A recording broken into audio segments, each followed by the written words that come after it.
Ladies,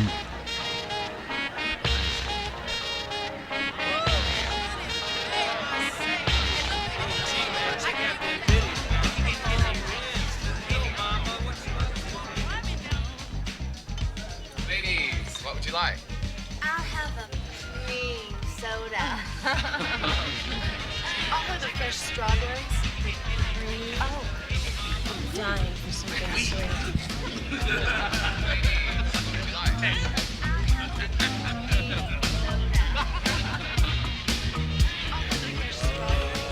Oh, he wants some of yours, but not some of mine. I see.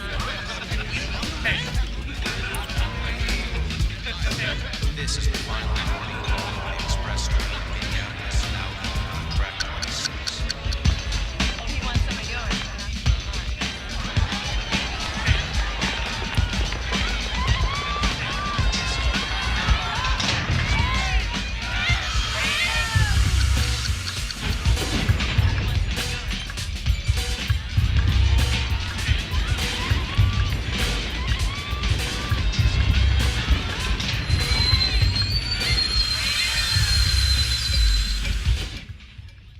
My name's Jimmy, and Into the Microcosm is on the air.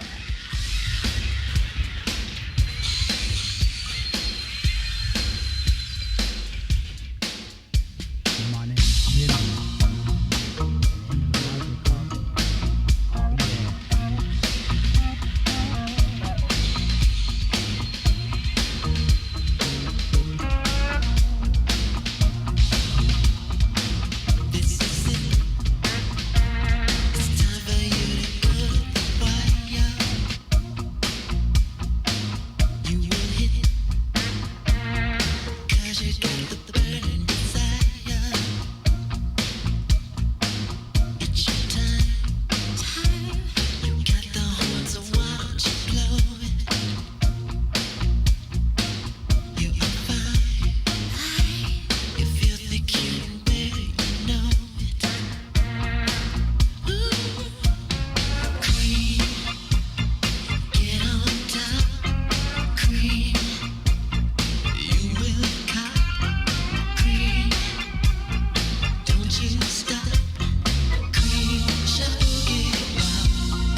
Who took the pen?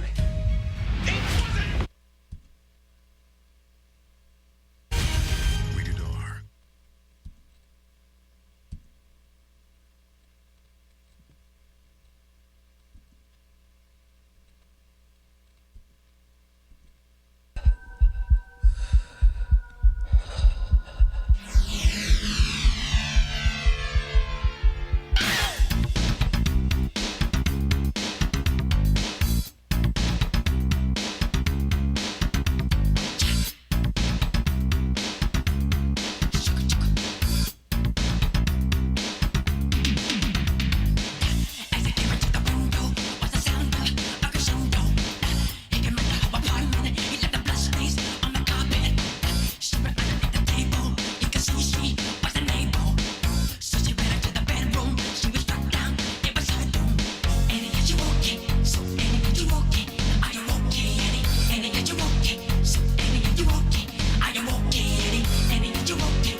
It's Friday night. Here we are again. Oh my God. Sorry about that. Caught me off guard there for a second. My name is Jimmy. That's right. Hang on. Mike won't go away. He just won't stop. He can't stop. It's impossible for him to stop. It's nice to see you. What's up, King? What's up, Johnny? What's up, Peppy? What's up, Billy? What's up, Epic? What's up, everybody? What's up, the world? It's Santa Cruz, California. It's 7 o'clock p.m. right here. Believe it or not. I'm hunched over this thing because my mic stand broke, and so, but I got the chunk of it that's still left, and so if I lean it just right on this chair, then I can go hands free. But in a minute, after I don't need my hands, I'll be able to lean back a little bit here and take these glasses off and sit down with you guys and have a nice Friday night raw. And smells like fish, but tastes like chicken. Must be into the microcosm. I'm not Mr. Right, but I'm definitely Mr. Right now. Ain't that right, King? Oh, man, that was metal clanking. Sounded like a sword fight. I'm on the Skull and Bones pirate ship, robbing the world through my drug dealing and having a sword fight. So Epic Journeyman's going to be joining me. We're also going to be joined momentarily by Billy Ray Valentine, the Latin lover, the Antonio Banderas of truth, as it were. He's like the Eric Estrada of truth, ladies and gentlemen. And we're going to be lucky enough to have him right here, right now. He may be Mr. Right Now, too, as soon as if he ever gets going. My name's Jimmy. For some reason, I'm having a video transmission situation going on here. So I'm not sure if that thing's spinning or what it's doing for you guys. I have to go over here. Hang on. And take a look at it to see what needs to be done. And in the meantime, let's play this.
That was some Ween. Ween is getting into it, man. Billy Ray Valentine turned me on to that one. Ween. What's going on? Illuminati in the chat. It's evil, man. It's good to see you, man. It's been a while since you guys have been all in one locale, one location. What's up, Big D? Nice, yeah, Johnny, man. Johnny kicks ass. Definitely go over and check out his channel. We've read the documents. Also, I would recommend Fix Your Gut. If you need to fix your gut, John Brisson's the man to see about a horse. What does that mean anyway? A man to see about a horse? Does that mean you got to go down to the barn or something? Right on, Big D. Does that mean when you say you got to see a man about a horse? Does that mean, hey, I'll be right back because I got to go down to the barn, talk to some guy, so you can take a leak? I mean, literally. I mean, at the point that you're at a place where you got a barn, do you need to go down there to take a leak, or could you just hang a horse right there off the porch and take a leak? You know, hillbilly style. You know what I'm saying? Hillbilly style. John knows about the hillbillies.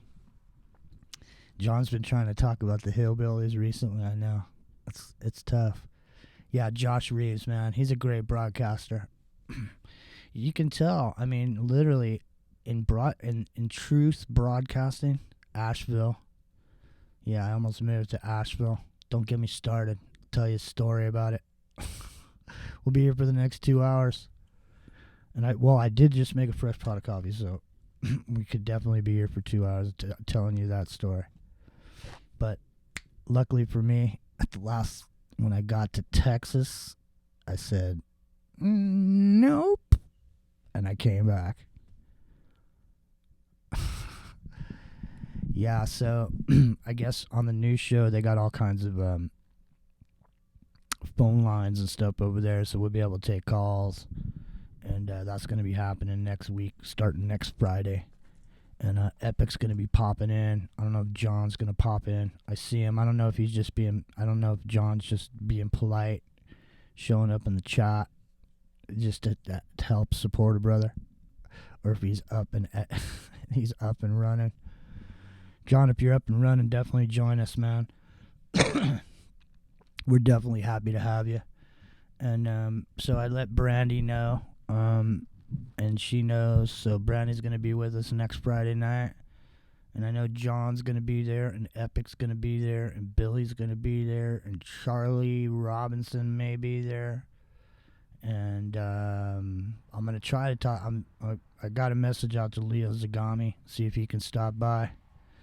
And hey, Epic, I'm glad you made it. Not only did you make it, but you made it twice. Yeah, so maybe we can get Leo Zagami to pop in, because, I mean, he's not all esoterica and Illuminati. You know, he does get into politics because he's a smart guy. He reads the paper. He gets, excited.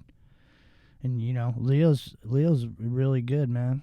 He's a good broadcaster. Oh, by the way, if you're in New York City, or if you're going to New York City in October, Billy Ray Valentine's putting on an event somewhere, I don't know where it is, but all you got to do is go over to the Billy Ray Valentine podcast at Billy Ray Valentine or Infinite Fringe at podbean.com, and just shoot him an email or something from there. I don't know how to get a hold of him. Oh, there you go. John Brisson's going to speak there on the 20th of October. So if you're in New York City, that's right, New York City, boy. Get on in there and mingle and see what's going on. Get together with each other. Press the flesh, shake hands. Get the static electricity going. Shocks. Touching the doorknobs. That's what goes on at those things. Big people shaking hands, meeting. Who knows who you might meet. You never know. You never know. So, King, I haven't seen Justa. He came and left me a message saying that some buddies from the Army dropped by and he was hanging out with them. But I cannot believe what's going on. I'll tell you one thing, though. This week at work was pretty interesting because I had a few people make some comments to me, And I'm going to tell you, if I was a person of color, man, I'll tell you what, I would have a serious lawsuit going right now. I would not have to work another day of my life. But it got me thinking, though, in the course of that. Because I was thinking how, there's all this, especially recently, there's been all this demonization of the white man. And I was thinking about it, how the white man doesn't have no excuse for being a loser. Like if a white man's a loser, you're done. They won't give you food stamps. You don't get nothing, man. And you don't have no excuse. You can't say, well, it's this way because of this and this and that. No. That is not how it works. You got to have this reason for why you. In other words, why is it not okay to say one thing to a person of color, but it's perfectly okay to say the same exact thing to a person who's not of color, who's colorless, as it were. You know what I mean? So, I mean, one man's trash is another man's treasure, I guess, right? So, but when you think about it, they do everything they can to handicap people without color. That's what I'm going to start calling white people without color. That's perfectly good, don't you think? People without color. It's not offensive. If you say the word white and there's more than one white person standing in the group, you're a Ku Klux Klan meeting at this point. It's literally gone. It's got off the rails, man. I swear to God, I've never tripped on people of color my whole life, and now when I walk down the street and I see somebody, I start looking out of my eyes, man. I start looking sideways at people now. Because I don't want to be the random, schmo white guy that just happen to be walking by when you get, somebody runs up behind you and smacks you in the fucking head. Knock you the fuck out on the curb and jump up and down on your head like they were doing to people.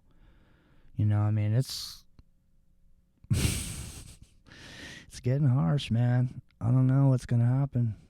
But, what are you going to do? You got to live in the world. I mean, I'm still going to be who I am. I don't harbor any resentments towards anybody. But I'm just saying, I'm definitely looking over my shoulder a lot more than I ever used to.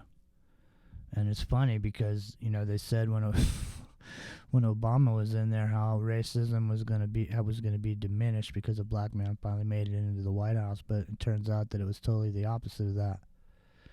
Because when he was in, a bunch of inflammation happened with issues, and then once the issues were inflamed, and they found another, they started whipping the dead horse of Trump. They started shaking the rag doll of Russian collusion and all this, and when that didn't work, they jumped to this racist thing. And I mean, personally, I've never heard Trump say a racist thing, ever, that I can hear, but I mean, I know people have said it, and everybody has, whether you're black, white, or whatever color you are, or if you're colorless. If you're a person of color or colorless, you've said stuff, but it wasn't because you are a racist. It's just because you're making fun of somebody, or you were trying to say something to, take a jab at somebody or whatever. But it was never to really be racist, right? White is a color. Yeah. Well, that's a whole other discussion, John. I'm trying to find a new politically correct term to use when you're talking about white people. Because for whatever reason, like I'm saying, white is the new... I hate to say it, but man, I'm not going to say it. But you know what? Here's the thing. Everybody who's struggling to make it, they're all the same. There's nobody who's struggling to make it that's looking at somebody else of a different color and thinking they got something over that person, or they thinking they're gonna, it's just not like that way. I've never met anybody that way. I mean, I know a lot of people. I've met a lot of people in my life.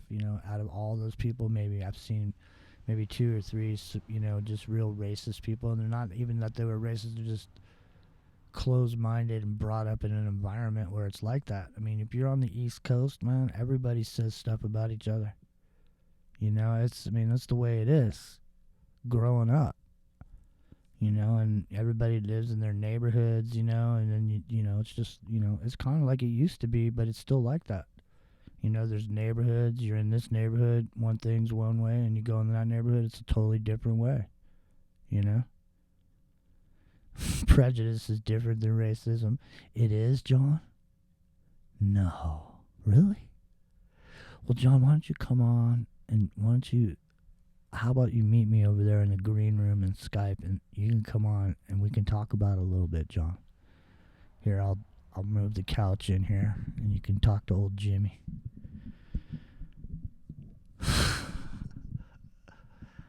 I know. Well, there's a big difference. I mean, here's the thing.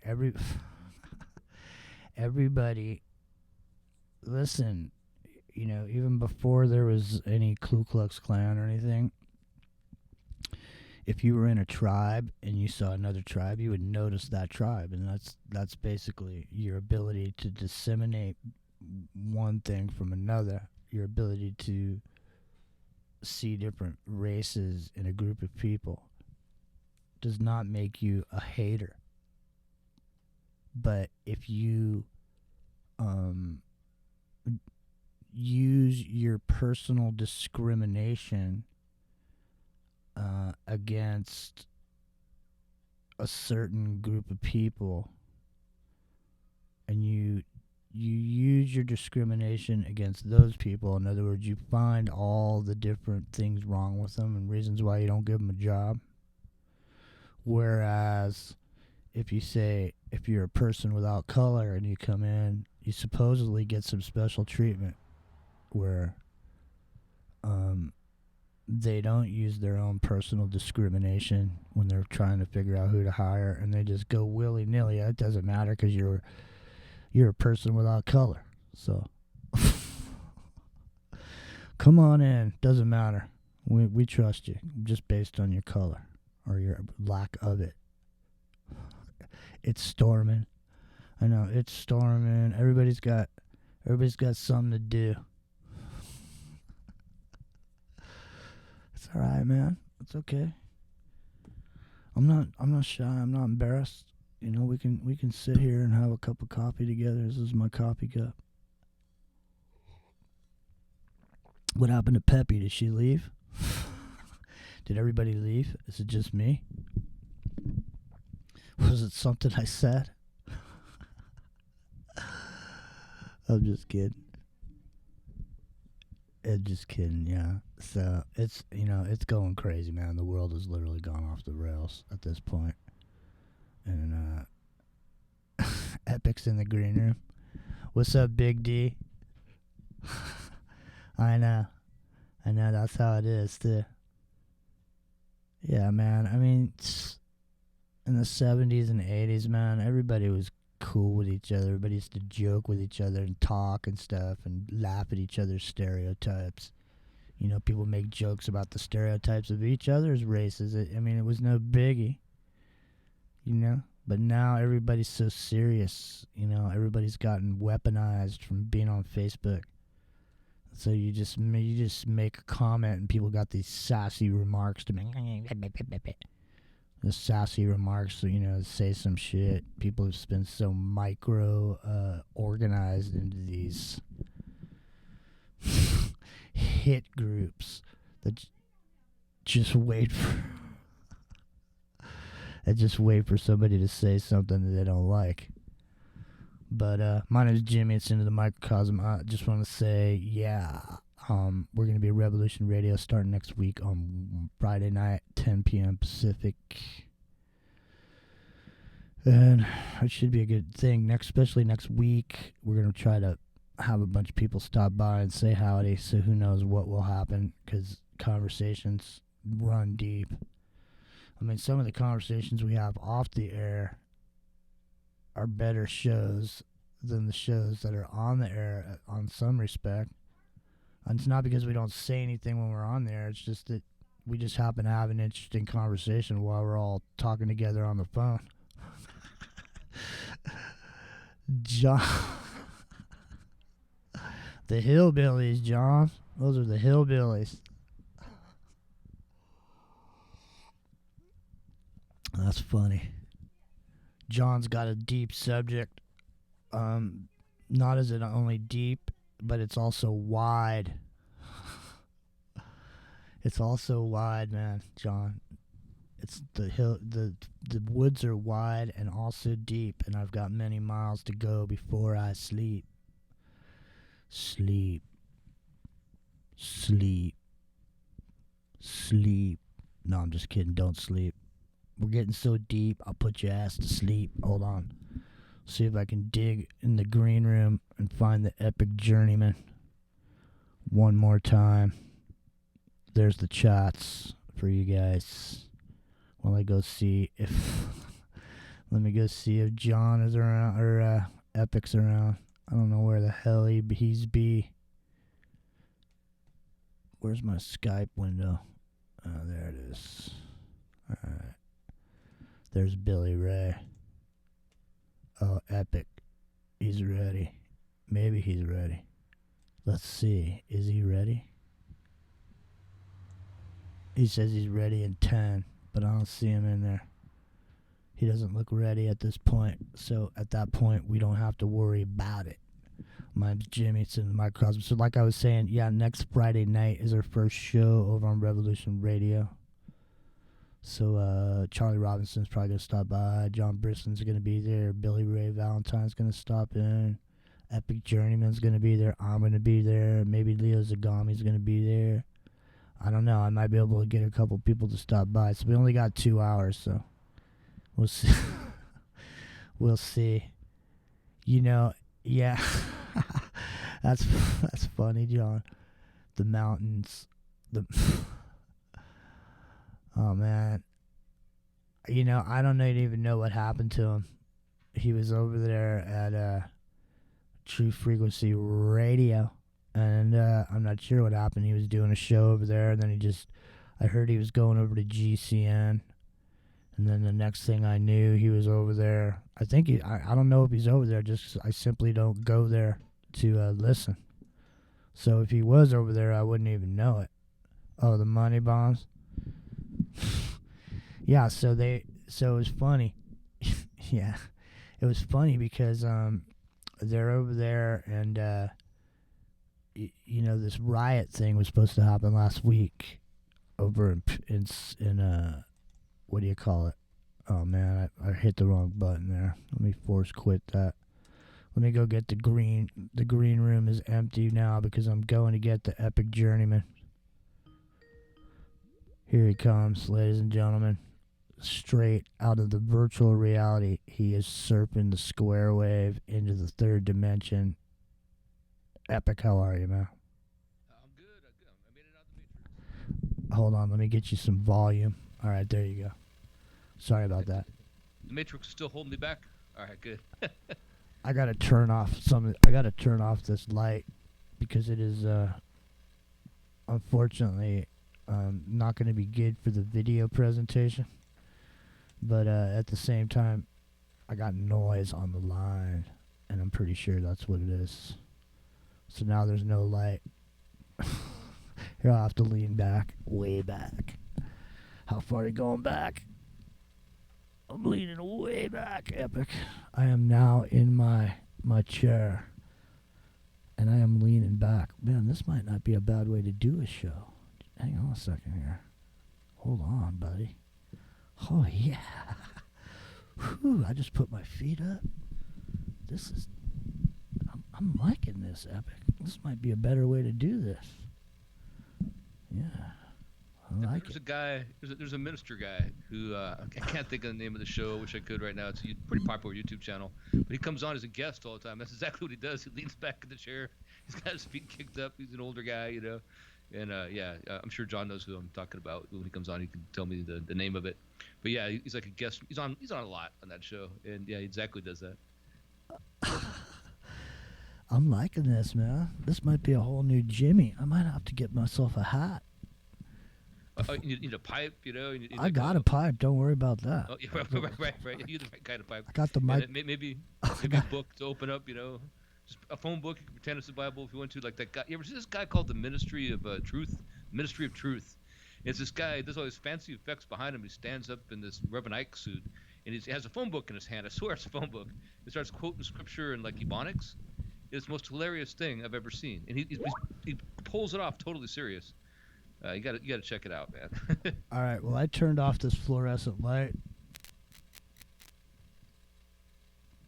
and the noise didn't go away. So I'll lean back up and stay abreast of of the situation. My name's Jimmy. That's the epic journeyman. He's coming straight out of the ether space, live right here to the 6 of you that are here with us tonight. John, Big D, Illuminati. I don't know if King Sweet is still here or if Pepe's here, because I don't see him saying anything in the chat, but they were here earlier. And Billy Ray says he's going to come on board the good ship speculation a little bit later. Epic. That'd be nice. Yeah, man. I don't think that noise is coming from me. Do you hear anything when I do it? I got the AC on in the background, but so far noise canceling's been really good on this. It's me. There's some kind of buzzing sound. I don't know if there's something going on, but I'll fix it. It might be that my headphones are cranked. Who knows what it is? But at this point, let's just move. The Latin lover, Billy Ray Valentine. That's right. There's King Sweet. Well, King's probably all worked up, man. King's probably already had a few beers by this time. 'Cause what is it? It's 9 o'clock, 10 o'clock where you are, King? I think it's 10 o'clock in Texas. It's 10 o'clock in Texas. And King Sweet is on the porch, ladies and gentlemen. He's got his fly swatter in one hand, beer in another hand. He's got his 12 gauge sawed off. No, he don't have a sawed off. Speaking of sawed off, you know, this is the anniversary of that the killing epic. You know what killing happened recently? I mean, it's the anniversary of it. It's a heinous killing by the FBI. Oh, is this Waco Day? No, it's not No Waco. way. Yeah, I was gonna say before Waco. Ruby Ridge. Ruby Ridge, exactamundo. Same sniper killed that guy's wife and shot his son. Has killed those people in Waco when they're trying to escape. Same guy. Yep. Well, they literally shot that guy's wife and dog. Yeah, it was a bad scene. It was the first time they tried to really enforce it, like, you know, we're the law and you're not, right? We give you the rights if we just choose to, right? Exactly. Yeah. Exactly right, man. People should have known it right then.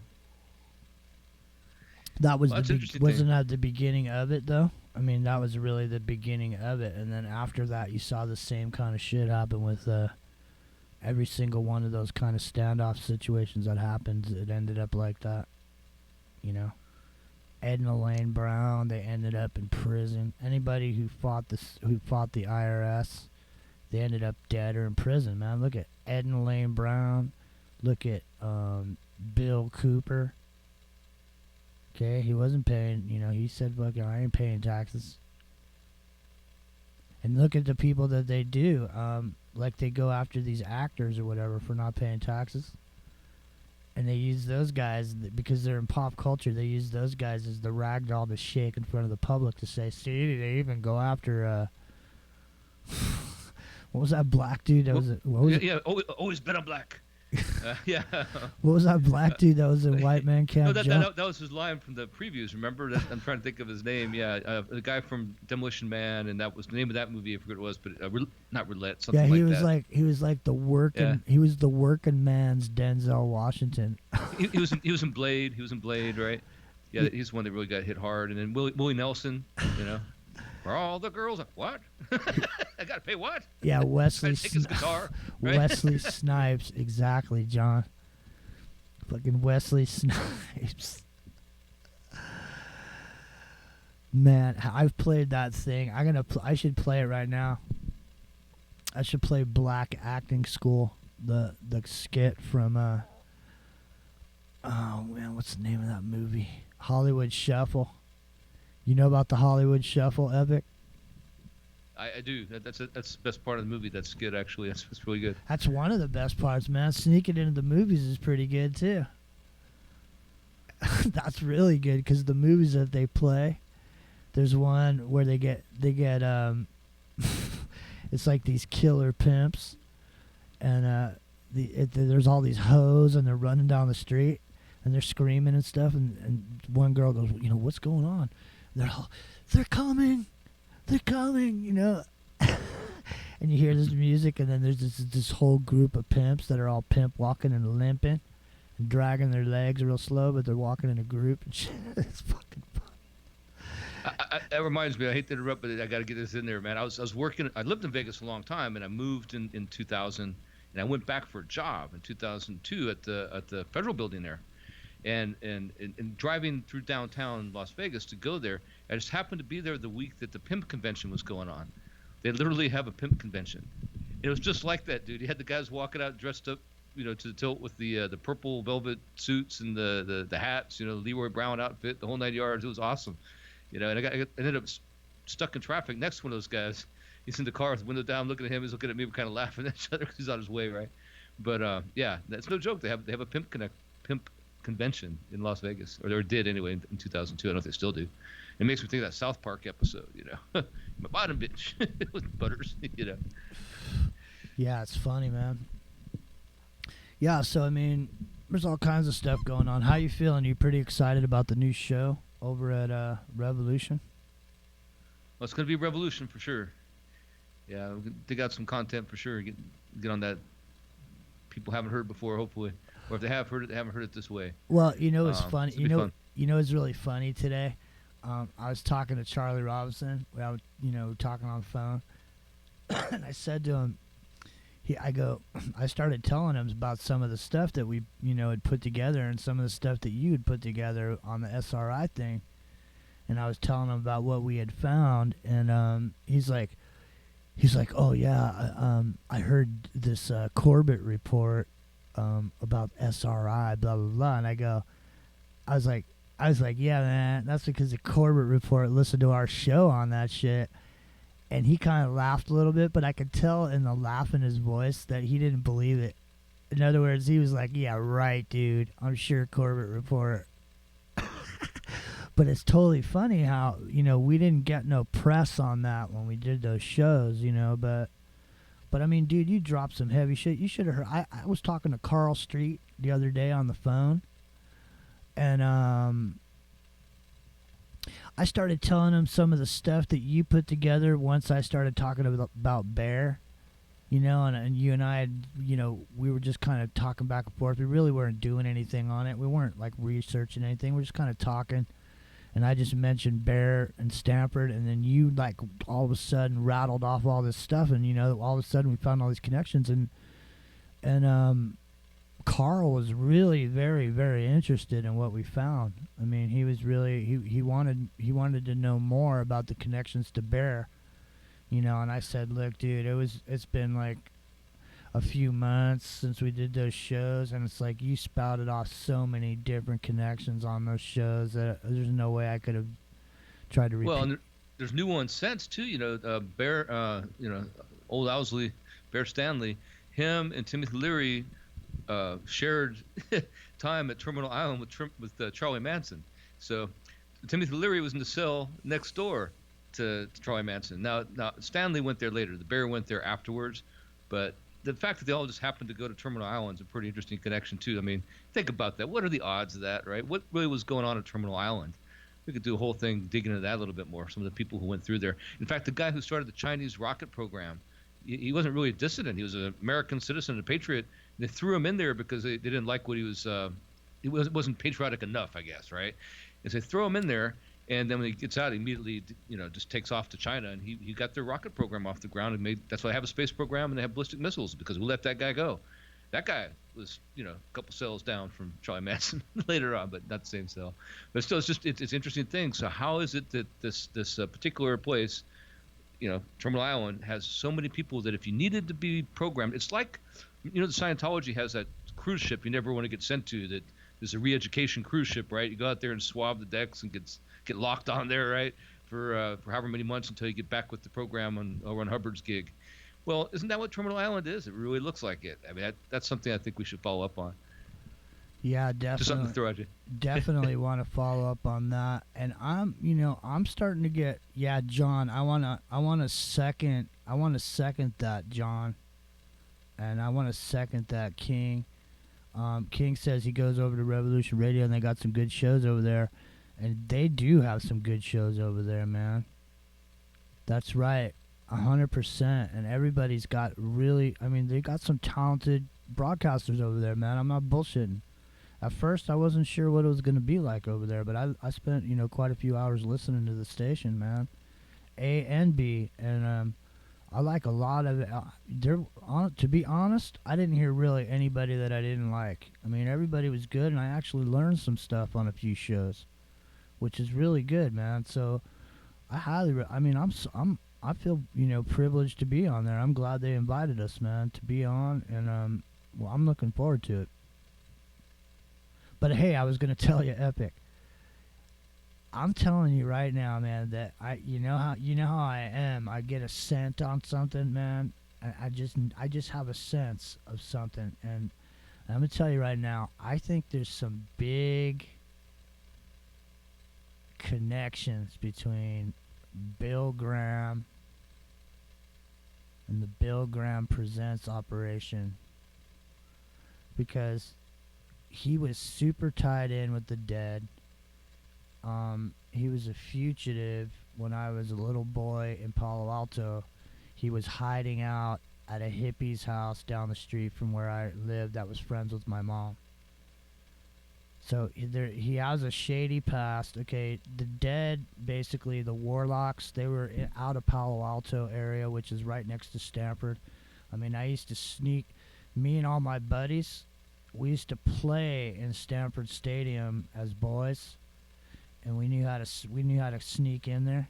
So once we got in, we'd buy general admission, and we'd sneak behind this one snack bar and go through a hole and crawl underneath the stadium and come out on the other side, and we'd have 50-yard line seats, man. And it was for the good season when Jim Plunkett was playing quarterback there, and they went to the Rose Bowl. That's when we were sneaking around at Stanford. But Palo Alto was right there next to Stanford. Palo Alto used to be part of the Stanford Farm. That's what they call it, Epic, don't they? The farm. And you couldn't buy alcohol anywhere in Palo Alto until you got to the bridge that went over to East Palo Alto. And that's where this place was called Whiskey Gulch. And that's where all the liquor stores were. You could buy beer in Palo Alto, but not liquor.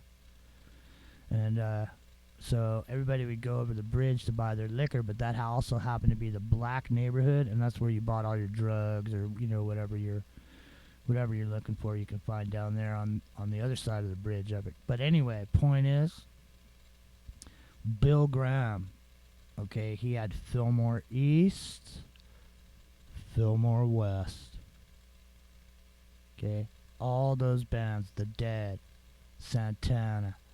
He also had Winterland over here, which was a closed down ice arena.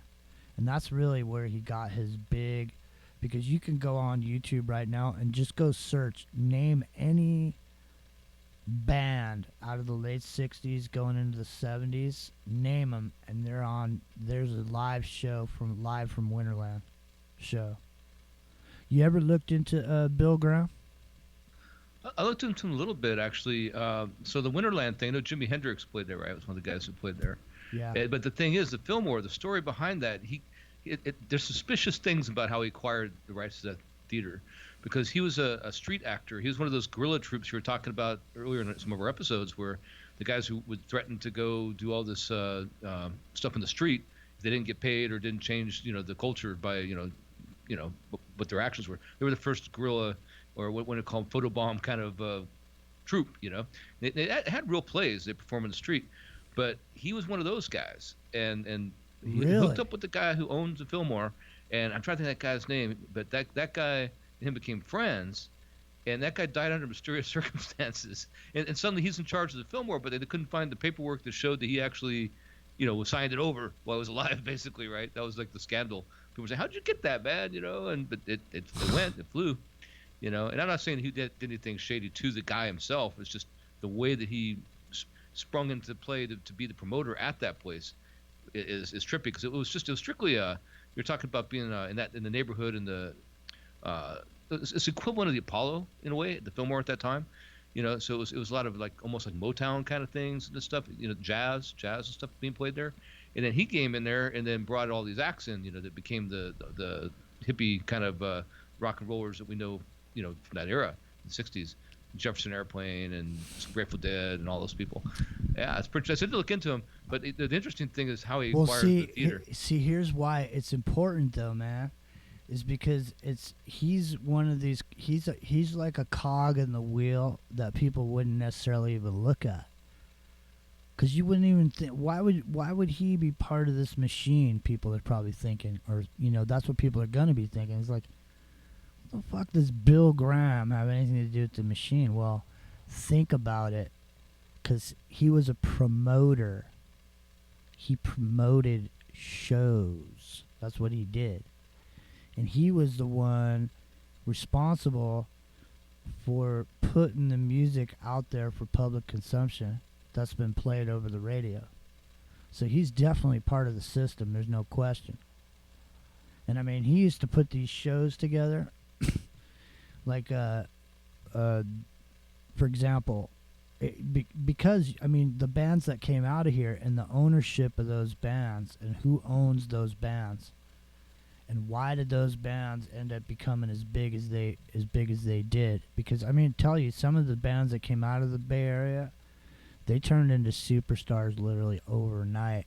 And I mean, it's not that they weren't somebody before, but all of a sudden some of the bands, but I mean, listen, look, let's just talk about bands. Metallica out of the Bay Area. Jefferson Starship, Jefferson Airplane out of the Bay Area. Dead out of the Bay Area. Tubes out of the Bay Area. John Lee Hooker out of the Bay Area. Santana out of the Bay Area. I mean, there are so many bands, and he was responsible for, I mean, I was going to tell you, so he used to put on these shows in the summer called Day on the Green at Candlestick Park. And I saw, on one Day on the Green, I saw Mahogany Rush was the opener. And then it was AC/DC, First American Tour, Van Halen, their first album out, Aerosmith,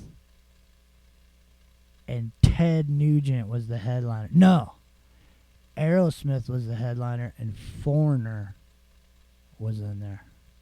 So it was AC/DC, Van Halen, Foreigner, right when their first album came out, and Aerosmith for $12. Monsters of rock, dude. Know what I'm saying? Yeah, they did that stuff for a good segment of the '70s, where they had the stadium. They started doing the stadium presentations like that all day, probably on that template, right? Kind of mini Woodstocks in a way, except they weren't free, right?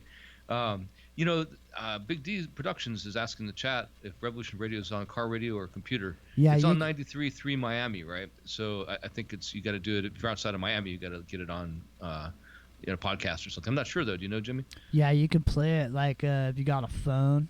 I think you can. Number one, I think you can play it over TuneIn. And you can play it over if you have unlimited data or whatever. You can play it over TuneIn. I think it's on iTunes also. I'm pretty sure you could call. There's a number you can call in where you can just listen, because a lot of people have unlimited, time on their phones. So like if you're in your car or whatever, you just hook it up and you can play it over that. I mean, unless you get internet radio on your car, like if you got a Sirius connection or something, and you can pick up the internet. You're in California. Yeah, I'm in California too. I typically, when I'm at work, I just get on my phone. I just go to the TuneIn app, and then I just go to Revolution Radio. It's over there. and you can go right on there. I think you can even get in the chat room off your phone over there. They got, and that's the other thing about Revolution Radio Epic is their chat room's real healthy, man. They got a good. I'm sorry, I'm signed in already. I transferred. I have my Epic Journeyman account over there. It was pretty painless. To let everybody know, as far as getting signed up and started, it's real easy. It's easier than any of the ones I've joined before. You just make your username. It's not taken. Log in, and it's there. Yeah, and that's it. Yeah, your username won't be taken either if you go over there. Cause hey, well, so it'll be good to be over there. But back to what we were saying. The biggest bands, some of the biggest bands in the world came out of this area, and so. I mean, it's no coincidence you got the biggest bands in the world coming out of this area. You got technology coming out of this area. You got individuals coming out of this area, writers and scientists. And, I mean, the stuff that's gone on here, and especially in this area in the 70s, specifically Epic, because they had those programs that you were talking about. For the gifted children, they were running, like, for example, the school that I went to, it was an elementary school, but, and it was a public school, but they had a special program there that came from Stanford, the way that they taught at that school at that time, those years. So, and there was a lot of people that were in those classes when I was a little kid, those people. Because Palo Alto was kind of a special place for a really long time, and those people, most of the people that grew up in Palo Alto, never left. I mean, they're still there. Guy I went to school with. His father was the guy that started Round Table Pizza. Like the very first one is on University Avenue in Palo Alto, and they were a couple of Vietnam veterans. They came back. They opened up that pizza parlor. Hold on. Round Table, eh? There's a reason. It's funny you should say that, because while you were talking, I was going to bring up Roundtable, because the Roundtable group brought up by Pacharik, who's the psychic that did the main Seance of the Nine, right, was from Stanford University, and the guys who were involved in that started this thing called the Roundtable, which Gene Roddenberry got involved in later. There's another name maybe associated with it, was Roundtable. And I was thinking about that, how odd it is that if you watch Star Trek, by Gene Roddenberry, of course. Where's the Federation based? It's based in San Francisco. That's is the it? Home of the Federation, yeah. I didn't know that. It sure is, yeah. What a so there's another time when you say Round Table Pizza. I just think that maybe that means more than we think it does. Maybe it does. I mean, because let me tell you something. I mean, Roundtable got big. My friend Bobby. I haven't talked to him. I mean, I talked to him on Facebook a little bit, but I mean, he's got a shitload of money, obviously. And I'm like some Peckerwood from high school or whatever, getting in touch with him. He's like, he was kind of dickish, in a way. He wasn't old Bobby. Well, yeah, like San Diego, the guy who started Rubio's, I went to school with that guy, right? So, yeah, there's things like that. But, yeah, now sure, Round Table is just based on the medieval theme and the Knights of the Round Table, you think. But coming from San Francisco and being where this group came from and anchored itself to, and this is the home of the Terman longitudinal studies from both his father, Louis Terman, and himself, Frederick Terman, longitudinal studies of genius. That is where it is. And all those people they brought in, they lived, like I say, they stayed there, didn't they? They're still there. They're working for Google. They started Google. They're all there, man. It is kind of a weird thing. Like, you wonder why that is. Exactly. You wonder, what brought the parents of the children that became what we see today in the Silicon Valley. I mean, what brought all those people here for that moment in time? The thing that brought all those people to the West Coast at that particular time was what was going on inside of San Francisco and inside of Ashbury. And so a lot of people moved, especially here to Northern California, and I think a lot of gifted people, talented people that gravitated towards the hippie movement I think a lot of those people ended up here, and I think the reason that there were so many smart people and so many gifted people that came from this particular area, not only because they were smart, but also because of the way they were raised.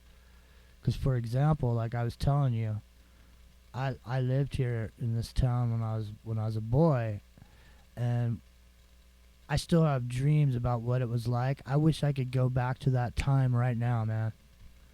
Because Palo Alto, like I said, it was right next to Stanford.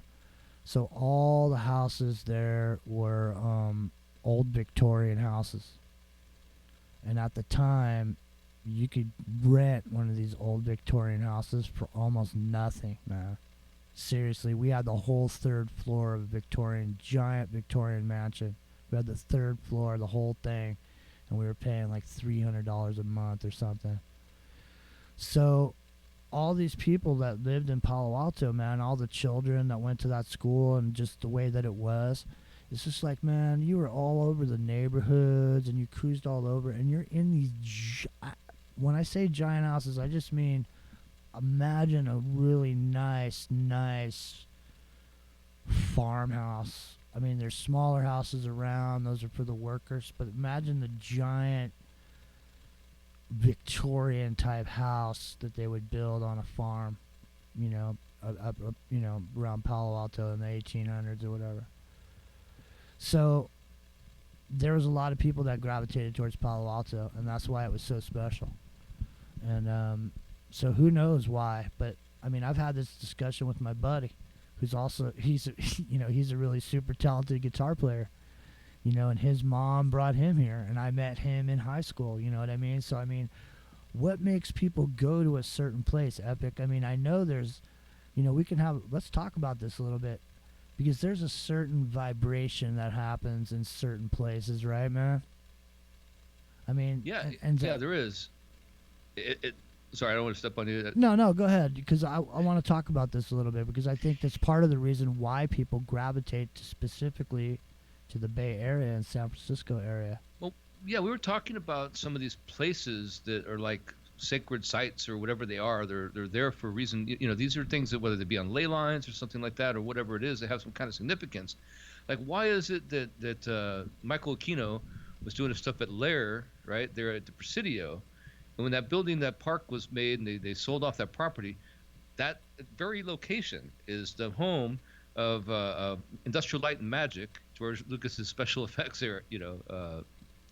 corporation there, and that's where they're at. And one of the Electronic Arts, I don't know if it's San Mateo Design or one of the other ones, that is also on that same place, at that same address, just on the other side of the street, basically. This, of that once, research facility, right? So why did they go there? I mean, is it something like you build a pyramid because you have to build it there? Is it something like that? Is it harnessing the design? Because an intentional like channeling of energy. Because these are things that when you start looking at them, it's so unlikely that these things would be in the same place. And that's just maybe that's a bad example for people who aren't familiar with the Presidio and Michael Kino and all that stuff. But it is odd, right? And there's all kinds of examples like that. But this is one specific to the Bay Area, so I think that's worthy of note. I'm sure you know a bunch of them. Well, there you go, man. See, I mean, there is so much. I mean, the thing about it is, too, is people talk a lot about San Francisco, and they talk a lot about magic going on there, and, that being a real stronghold of magicians. But let me tell you something, man. You need to go right over the bridge to Oakland to find the real black magic. And I'm not meaning that to be saying anything about Oakland either. That has nothing to do with the people that live there. But the Oakland area and Oakland Hills, I mean, you remember that fire that happened recently? There's a bunch of people burned to death in this warehouse fire because there was a party going on there. It was like the Ship, it was called. Do you remember that, Epic? The Ship? I think Epic's gone. Oh, no one even hears me. It's because I'm muted. Did you hear me? Is anybody? No, not. I just cranked up the audio on YouTube to see if I could hear it. The video volume was way down. I can hear you now. No, yeah, it's because I was muted. I was sitting there talking. Yeah, I could hear you. I could hear you though. You're muted, but I could hear you. But barely, I had to crank the volume all the way up. It's like, That's well, he's why talking. you could still hear me even though I was muted because I had it cranked up so loud. But so I don't even know what I was saying. I don't even know what I was saying to you, but it's not relevant to anything necessarily. I was just saying I something. think it says something about Palo Alto. I've made that out, I think. But yeah. Yeah, I don't know. It doesn't matter. It's all good. So no, King was asking me if I was stoked on the show on Revolution, and I was just saying I am stoked on it. We're gonna do our best to just kick off the first show and get everything rolling into the microcosm style. Hey, so I talked to Rio, man, last week. Hey, how's he doing? My Yeah, old what happened? co-host. Yeah, he came back to say he wasn't dead. And Awesome. I know I told him me and you were doing shows, and he's doing this work thing where he's got a couple jobs now, and so he can't come in with us, man, because I invited him. I said, hey, come on with us. He wants to do something where we'll record it. We'll do like a pre-recorded because he's working on the times when we do shows. And so the other time, like I said, he's working 2 jobs. So the dude is the last thing he's got is time to do radio, man. You know what we can do, man? We could do a segment, right? We can have it introduced by Dr. Beater, And in today's segment, we bring you Rocking Rio, right? I know. That kind of thing. I know. I was always telling him, man, we should do a show called Ask Rio, man, because he restores classic cars, man. And the dude, I swear to God, if we did a show where you did a call in to call the dude and ask him about your car, people would be calling in left and right, man, because that dude, I swear to God, he knows everything about restoring cars, and he knows cars in general. But he's just a really sweet guy, man, and I love that dude so much, man. And I'm so happy to see that he's still on this timeline with us. All right, so let me why don't you take control here for a second, Epic? Let me toss you the keys to the captain's chair because I gotta go. I think I see Billy Ray Valentine kicking around in the green room over there. Yeah, John's still there too, I think. So, is he? Let me go. Let me go cruise over there and see. My name is Jimmy. It's into the microcosm. It's Friday night. It's Friday Night Raw. And like I said, I think, Epic, when I came in the green room earlier, it smelled like fish in there, okay? But then when I had one of the slices of melon in there, it tasted like chicken. So I don't know. It smelled like fish. It tasted like chicken. I figured I must be in the right place. It must be into the microcosm's green room. I don't know, man, what's going on over there, what you guys have been doing in there. I can't tell, but I don't know, man. John, I can't tell if John's on the hook over there or not. He might be off the hook at this point. I can't tell. So, hey, man, are you here with us? Did I just drop? I think I just dropped Epic off the face of the earth. Hold on a second. I'm going to add Epic just in case I dropped him off. And I can't hear you at all, Billy, if you're there. I'm here. Okay. So, I don't know if Epic's I'm calling Epic, but he may not be able to pick it up. So, I think I hung up on him when I tried to call you. How you doing tonight, man? I'm chilling, brother. How are you? I'm fantastic. I mean, we're just kicking it here. We were talking a little bit about the music that came out of the Bay Area and how many really giant, bands actually came out of the Bay Area. I don't know if Epic's there. Are you there, Epic? I don't see him. I don't think he's there with us. Let me try him again. Let me go see if he's. No, he's not. He's not on a. He's not on a phone call for sure. Let me see if he's on that other call still. He is. He's not on here. Hold on a second. Add me. Hold on. To start in the middle. Hey, so I got Billy on the other line here. So let me add Billy here. Hang on one second. I tried adding you, but you didn't pick up. So now I'm coming back. I'm gonna try to add Billy this way. My name's Jimmy. That's epic. Here comes Billy Ray Valentine, and I thought I saw John Brisson in the green room earlier. Hey, Billy, you are the Eric Estrada of truth around here. Because when you roll up on your Harley and you take off your helmet and you got those glasses on, man, like like your picture over at TFR. You're just sitting there, man, and you're just surveying the landscape, and you just look around and just go, my name's Billy Ray Valentine. It's time for the Infinite Fringe. I know it's time to pull up a chair and sit back and relax because I know I'm going to be on a rocket ride for 60 minutes. So why don't you tell everybody where they can find your work in case they want to catch some of the past experience, the Billy Ray Valentine experiences, or they want to tap into a new, fresh experience. When and where can they find you? And what do you got coming up, Billy? Well, theinfinitefringe.podbeam.com, the Infinite Fringe on iTunes, and any other podcatcher that you can find out there. You're going to find it. Not on Spotify yet because I haven't submitted, but I should go ahead and do that fairly soon. You can find me on Truth Frequency Radio, 7 p.m. Eastern, every Sunday. September 11th time's coming up very soon. So, gonna do some activism and have some activists on about September 11th. We're gonna do that, and I don't know. We're gonna have some sexual healing, sex talk. Sex magic. We'll talk a little bit about that fairly soon.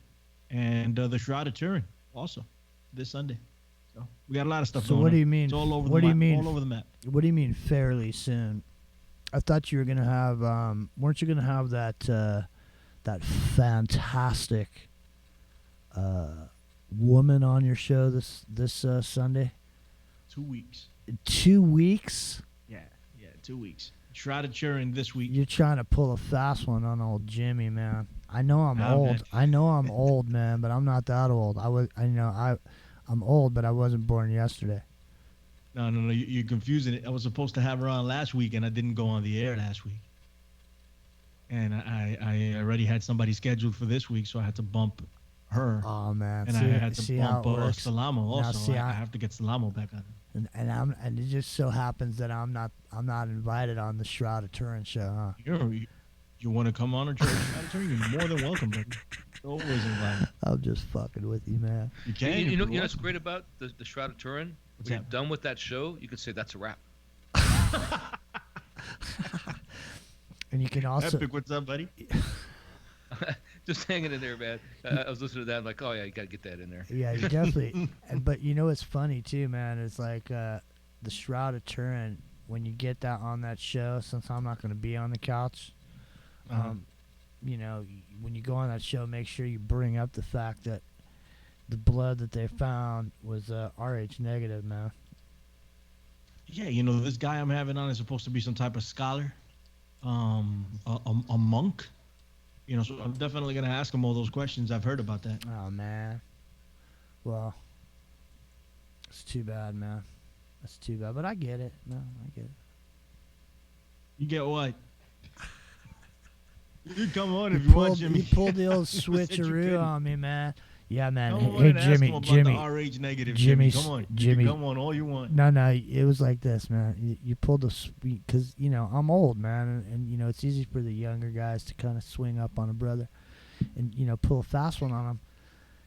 So you go, hey man, we're gonna do that Jordan Maxwell show. And I'm all right, man. Yeah, let's do it. And then all of a sudden, you ain't going on the air that week, but then all of a sudden, you go on the air that week because you found out Jordan Maxwell was coming on. He said he'd come on, and then you went and you were on with Jordan Maxwell, but I wasn't there. Where was old Jimmy? Jimmy just like I fell was an operative before you met me. Same deal. Jimmy fell asleep on the fucking couch that day, didn't he? Old Jimmy, you looked for me, man, but I was on the couch with a pillow over my head, and you said, you know what? Jimmy looks like he's crashing. I'm just going to kick it old school. And me and Jordan Maxwell will try to slug us through it somehow without old Jimmy. But Jimmy, we'll do I just another. want you to answer a couple of questions for me, Jimmy. Right. We'll do another Jim. Did I or did I not tell you that we were doing it during the week that week? No, I know. I'm just dude. You know, I'm just. Second, You know, I'm just. Did busting. I or did I not give you Jordan Maxwell's You know, I'm information just when you busting asked for it? balls, man. And third, and I have to put this out there, being that we're on air and you're putting me on blast on air. And third, I'm not putting you on blast, man. You know, put me on blast, JG. no way, man. You're You're over there. you off No, the couch. no way, dude. You're over there. You have full access to the couch. Look at you're over there It's interviewing. your couch, Jimmy. You're looking there over there interviewing Ron Paul. You're over there kicking back, having martinis with David Icke. Now you got this big conference coming up in New York City. Well, as long as it's not Naomi Campbell. I And mean, you got this big conference coming. I promise that when I get invited to the Eyes Wide Shut Naomi Campbell party, I'll bring you guys with me. Okay. Hey man, can I say something about the Naomi Campbell thing? I mean, like now that was her 41st birthday, and as they're going up the escalator or whatever it is, going up to the top of the party house, they have this full giant projection of naked Naomi Campbell at 41. Is that going to be cool when she's 71? She's probably putting still that out gonna there. look super hot at 71. So.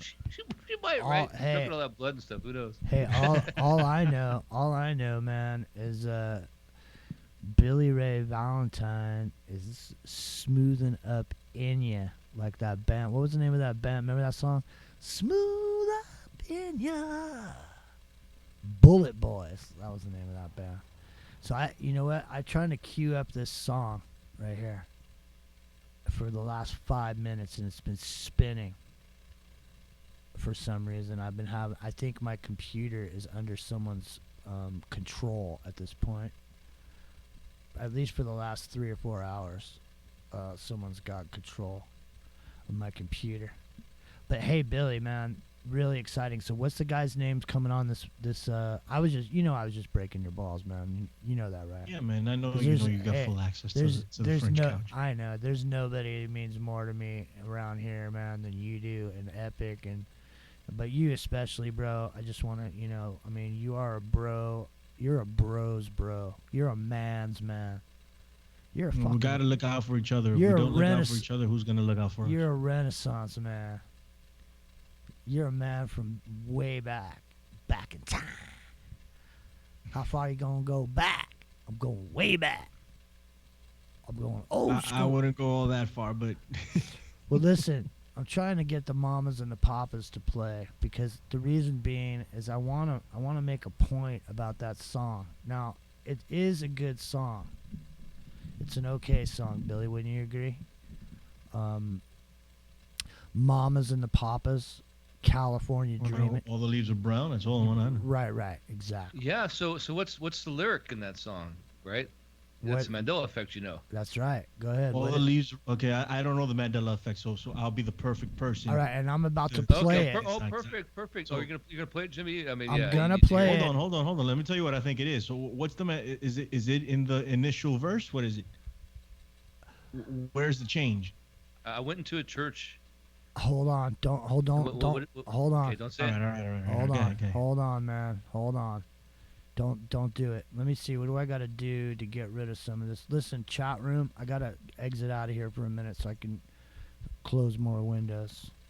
See if we can get this going. All right, go ahead. I'm going to try it again. Go ahead and say, Epic, what are the lyrics? No, I'm going to ask Billy, what do you think? What are the lyrics? I stepped into a church. What happens after that? I walked into a church. I found along the way, right? Walked into a church. I found along the way.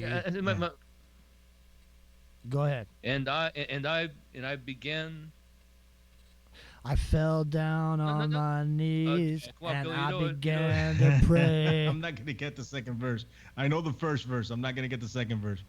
Right? All the leaves are brown and the sky is gray. Play it, and it might. Chorus. All right, go ahead, Epic. Go ahead, Billy. What do you think it is? You don't know? Go ahead. I don't know. You're going to have to play this for me. I'll be honest with you. Go ahead. All right. Well, let me just say this. Number one, I just want to say, number one, there are 30,117,000 views on this bitch. and there are 132,000 likes and 1.9 thousand dislikes. And we're gonna talk about the mamas and Mama Cass, huh? Mama Cass has an interesting lineage, She and does. so maybe we'll talk a little bit about that, Billy. But also I want to show this song now. The reason I'm bringing this song to the table is because this song right here, if you really think about it, this song right here programmed a lot of people. A lot of people, for some reason, resonated with this song. It programmed them, and they ended up coming to California. They came to the hate. They became hippies. All the leaves are brown, and the sky is gray, I've been for a walk on a winter's day, I'd be safe and warm if I was in LA, California dreaming on such a winter's day. Stopped into a church, I passed along the way. Well, I got down on my knees, and I pretend to pray. You know the preacher like the cold, he knows I'm gonna stay. California dreaming on such a winter's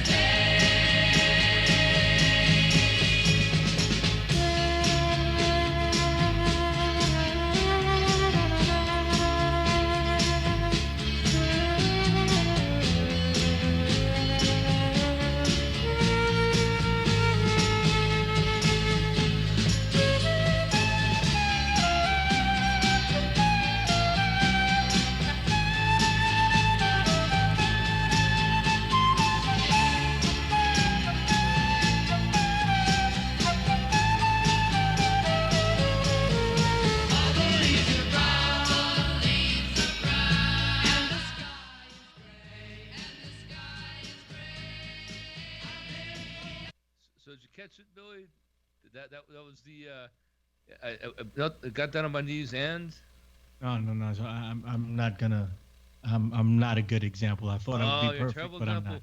Yeah, well, almost everybody remembers, and I began to pray. And I Yeah. began to pray. That's right. That's not what they say. I pretend to pray.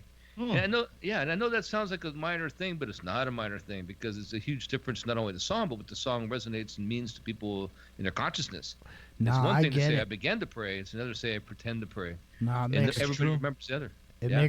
makes more sense as a song. In my opinion, it would make more sense that the song does say I pretend to pray. Because Because he's looking for shelter, right? He's looking for shelter and a reason to stay there. And then, Right. and so he doesn't get kicked out. He's pretending to pray, right? right. Yeah. But the thing is too, even though somebody does go into a house of worship and pretend to pray, I mean, you hang around a barbershop long enough, you're gonna get a haircut, right, Billy? Absolutely. I got a bad one this weekend.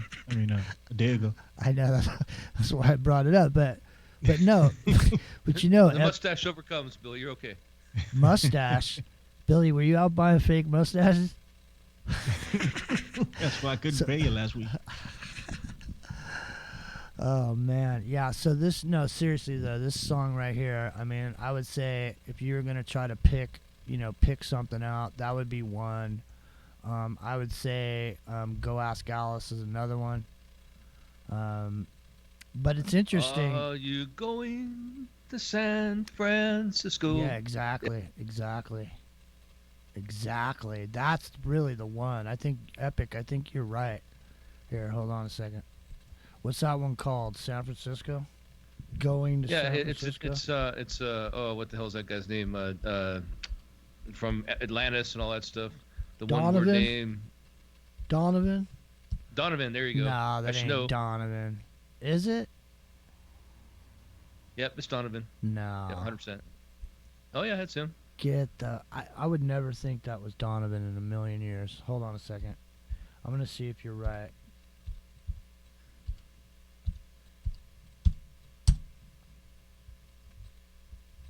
Donovan, San Francisco Bay Blues. All right, epic. See, ladies and gentlemen, epic. Even in the ether space, he's smacking it. He's hitting it. I'm virtually right. Virtually.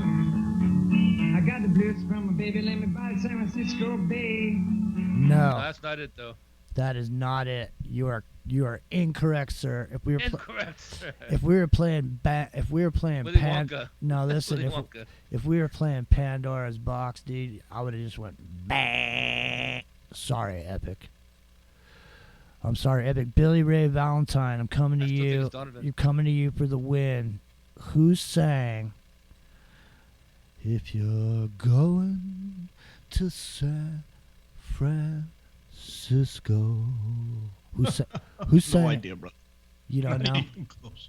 You don't know? No idea. I don't think I've ever heard the song before. Oh, God, man. Give me a break. It's the mamas and the papas, man. Believe it or I not. just told you all I know is what is it? Is this All it? the leaves are brown. Is this it? There you go. Is it? Let's see if it's it. It will be. You think? Yeah, of course it is.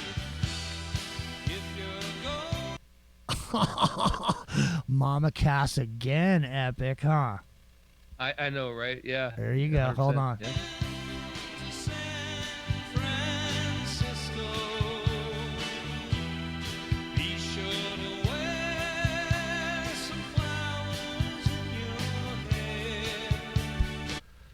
So that's another one, Billy. Now, they're soundtracking. They at this point, this is before social media, right? So what we're talking about is soundtracking the population into a mindset. So you're hitting them with these mamas and papas singles, right? You got the cover of Time magazine. You got some hippies with their long hair, with flowers in their hair or whatever.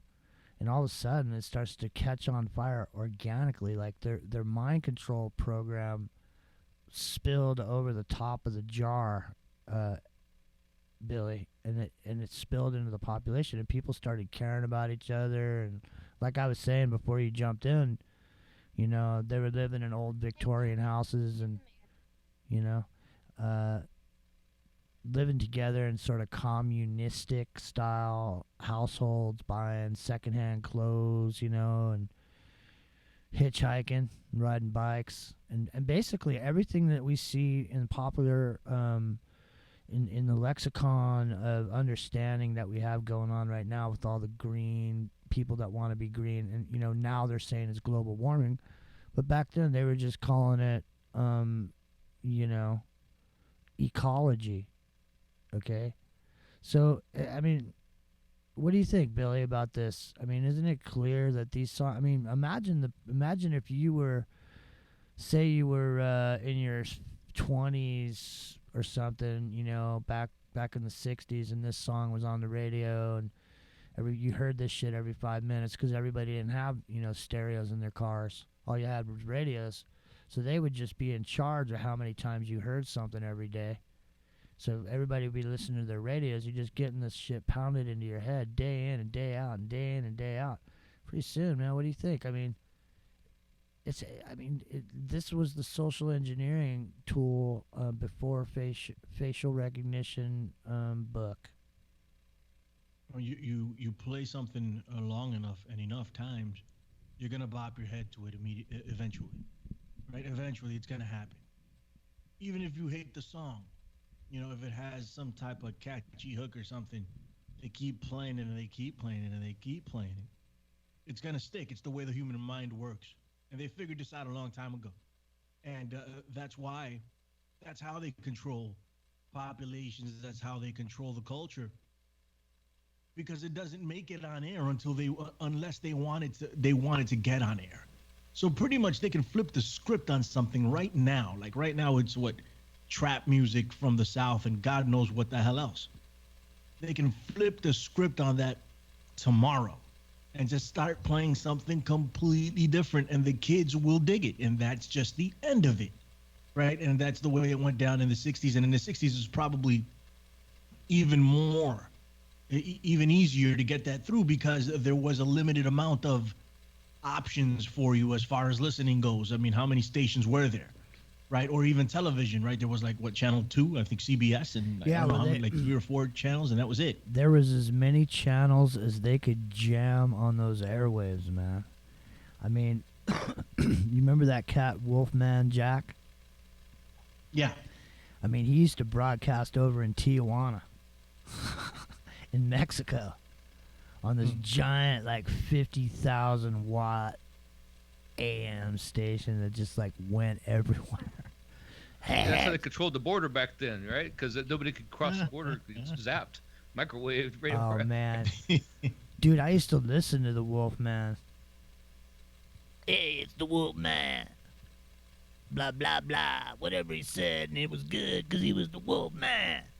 Didn't matter what he said because he was the Wolfman.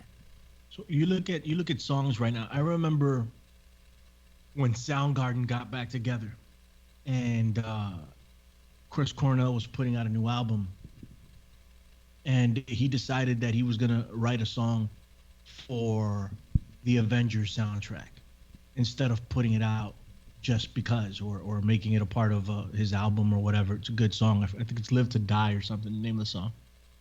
And he put it in as part of the Avengers soundtrack because he knew it was going to get played because it was part of the Avengers soundtrack.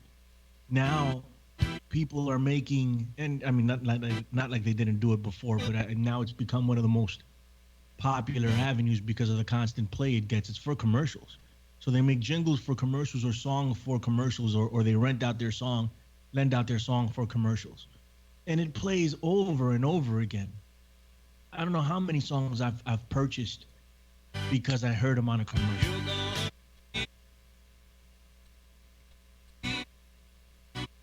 Some gentle people there.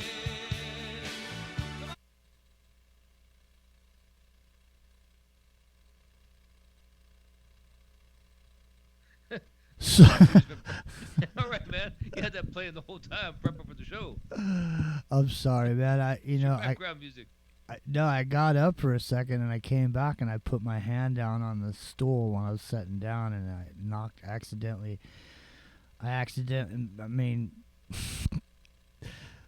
Mama Cass was bent up in the green room, and I just went back there to go get a big chunk of dry salami, and she Well, was no, ham sandwich. You gotta she get ham was sandwich. eating a ham sandwich when I was back there. So that's epic, man. You must be psychic. Oh no, you got those ultra low frequency scanners on your virtual reality. You can see through I walls. do have probably, yeah. You know, I do want to point out something about this. Are you going to San Francisco and California Dreaming and all these programming things put up on the radio? You know, they're focusing the people who are looking for a life path, Right. haven't chosen one yet, to San Francisco, right? And what's in San Francisco when they get there? Well, you have the infrastructure already in place. You have Stanford University SRI. You have the MK Ultra programs being run by Alan Dulles. You have the Presidio. You have you name it. There's so much stuff. I mean, and then you look at it from the perspective of also you had on the dark occult side, you had the Church of Satan there. You had the Process Church, the Final Judgment had an office there, all 2 blocks away from each other. In the case when Charlie Manson is dropped on the street in Haight-Ashbury. So how is it that they focus people there and all these people just all happen to be there? Well, you could start using Conjecture Island and canoeing out there again. I like the kayak. I like the kayak a little better. I'm going to go ahead and kayak out there and say that they set that up. That was always a plan to do that, right? Why was that song in rotation? It was a calling card. Come here. Right. Come to San Francisco. Right, And when you right, get right, here, we right. got something for you. And then the Grateful Dead are there, and then the LST is there, and all the pop culture, not pop culture, I'm sorry, it's not pop culture at that time. They call it the counterculture movement started right then and there. It did, but the counterculture was definitely, Billy, a product of of these heavy rotation methods of drilling this shit into your head. Because me, in my life, I can say that when I was a teenager in the 70s, okay, we used to buy records down at the record store, okay, and then we'd bring them home and we'd play them on our record players over and over, and then we'd make tapes of them and we'd play them in our cars or in our boom boxes or whatever, and we listen to it over and over and over again until we know every single word of every single song and every single part of every single song. And I mean, I'm sure that I'm not the only one that did that, because I know there was at least every other person that was in high school with me that did pretty much the same thing. So you can see that the psychology behind the lyric, the beats per minute, the harmonic frequencies that are attained by the vocalist or the musician or the guitar player. These are all sounds, regardless of what you're saying. It doesn't matter. It's just like in ancient architecture. I guess you would call it ancient. In Europe, medieval, the buildings that are churches and these cathedrals. These were all had nothing to do with Christ when they were built, and they're built specifically to induce a certain opening, a stairway to heaven based on the liturgy of the words being sung in there by the population that's in there, the people that are inside the building, as they sing these words at a certain note, at a certain tone. Gregorian chants. Yeah, Gregorian chants. It could be Gregorian chants. It could be Russian Orthodox Christianity. Whatever they're saying is irrelevant, because what they're doing is they're hitting a note and they're getting a resonance epic. And I know you can speak to this, man, because you used to search the world over.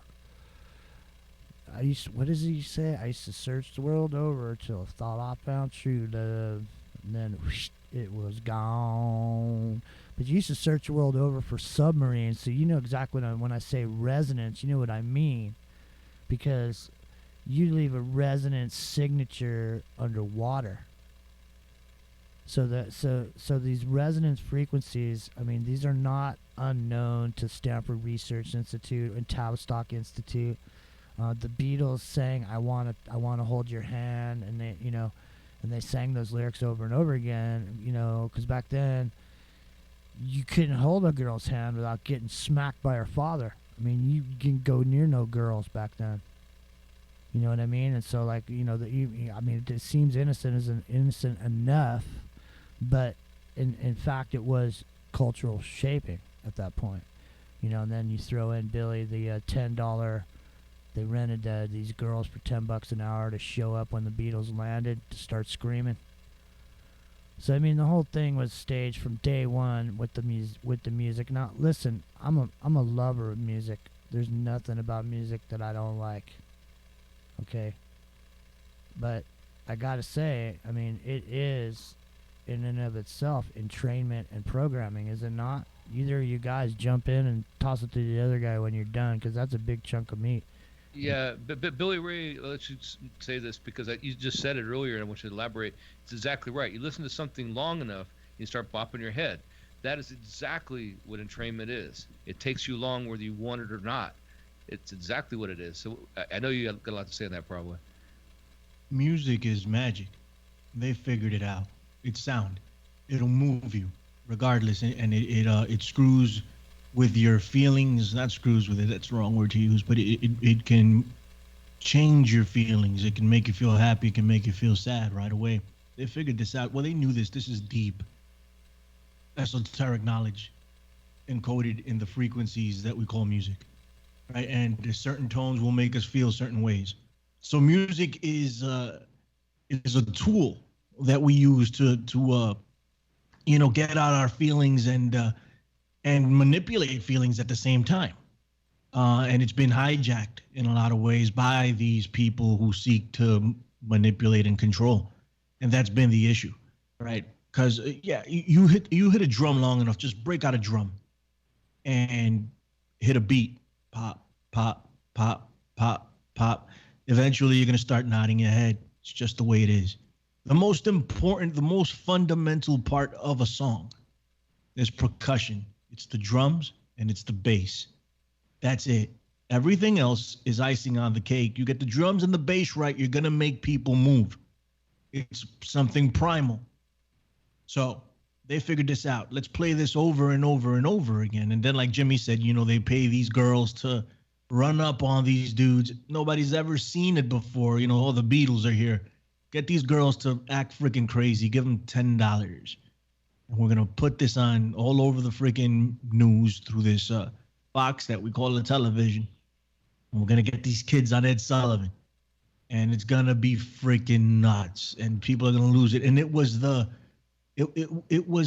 recipe for the rest of the music industry following after that. It was the blueprint for every other band after that, what they should do, how they should do it, because to this day, there hasn't been a band that's half as successful as the Beatles. I'm sorry. We're still talking about them today as if they're the greatest because you can make an argument that they were, right? Something was figured out there. Yeah, What's up? I think I heard somebody say something. Go ahead. That was me. I was like exhaling dramatically because you're right. I mean, all the people that were in the front end of TV, all those people, those musicians who were at the front end of TV were all the biggest stars that ever lived. So the Beatles were right there on TV when it first was really happening, right? Elvis.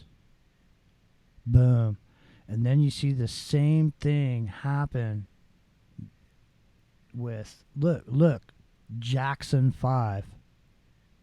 You know what I mean? I mean, those guys were, I was just playing some Jackson 5 earlier today. I sent you a video earlier, Billy. I was playing this Jackson 5. I was watching Michael, and they were doing this song, and they were not lip syncing, and he was definitely singing. They were all singing. It was a great performance, and they were all dressed. It was funny because I noticed it in the middle of the song. I was like, what the fuck is he wearing? And then I noticed because he had yellow pants on and a blue shirt, and it was like yellow and like light blue, and I'm like, what is he wearing, man? And then and he had this yellow collar, right?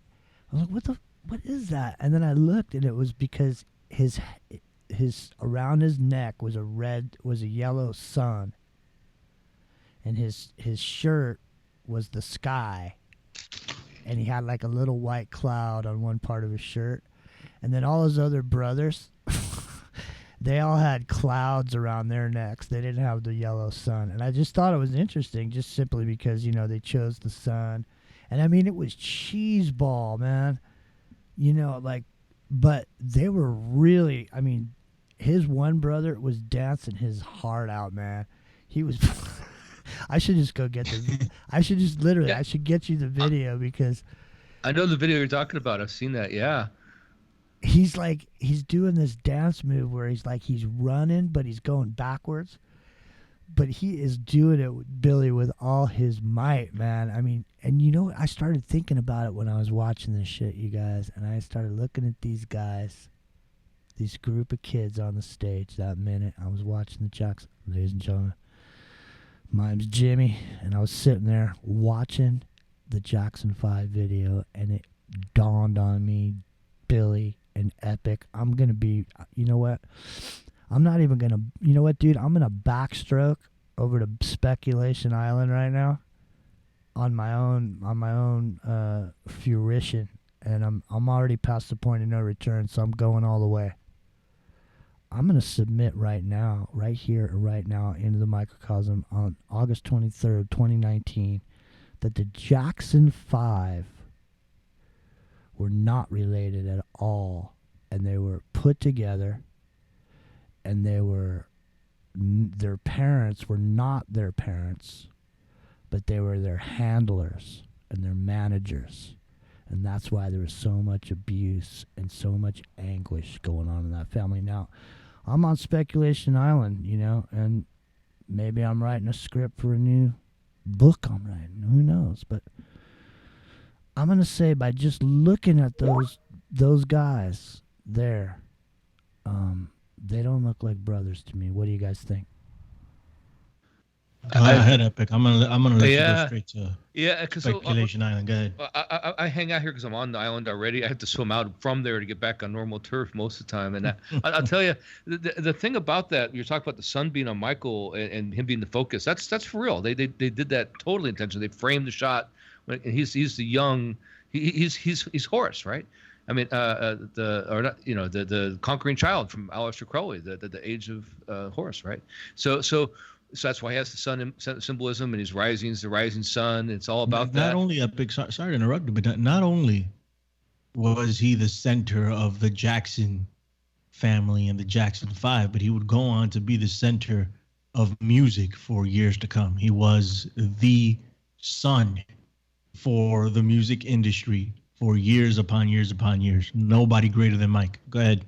Yeah, and to touch back on the Beatles and the Tavistock produced, and I think there's some evidence of that. I haven't nailed down where that came from, but there is some evidence to show that was Tavistock. Where they put the girls out to cheer and all that stuff, right? And I don't know how reliable that is, but it sure seems right when you listen to it. And but I'll tell you, what that and the Jackson 5 show you is how prepackaged it was. I mean, when they got off the plane, the Beatles I'm talking about now, when they got off the plane, they were a packaged act. They had the mop tops already. They had the suits like straight out of Reservoir Dogs, practically for all practical purposes. The whole 9 yards.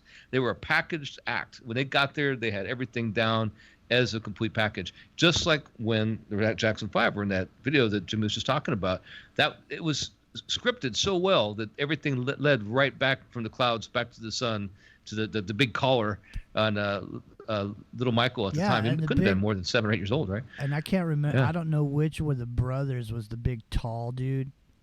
You guys know who the tallest Jackson 5? Jermaine had to be, right? Yeah, the oldest one.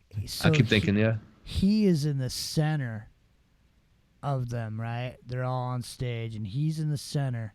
And he goes at the very beginning of the video. He goes like this and opens up his arms, and he's wearing all gray.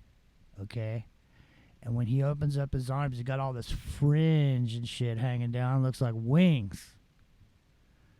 So I thought it was interesting, man. But I'm telling you, Billy, what do you think? Are they brothers? Or is that a family? Or is that not a Motown creation? They just got these kids, they put them together, pretended they're a family, and it was built around Michael. Because I'll tell you what, those kids were definitely strumming their guitars and shit, but they weren't playing that music. That kid was not riffing that lead on that song. No way. I was watching it. Nah, they're brothers. I think they're brothers. They all look alike, man.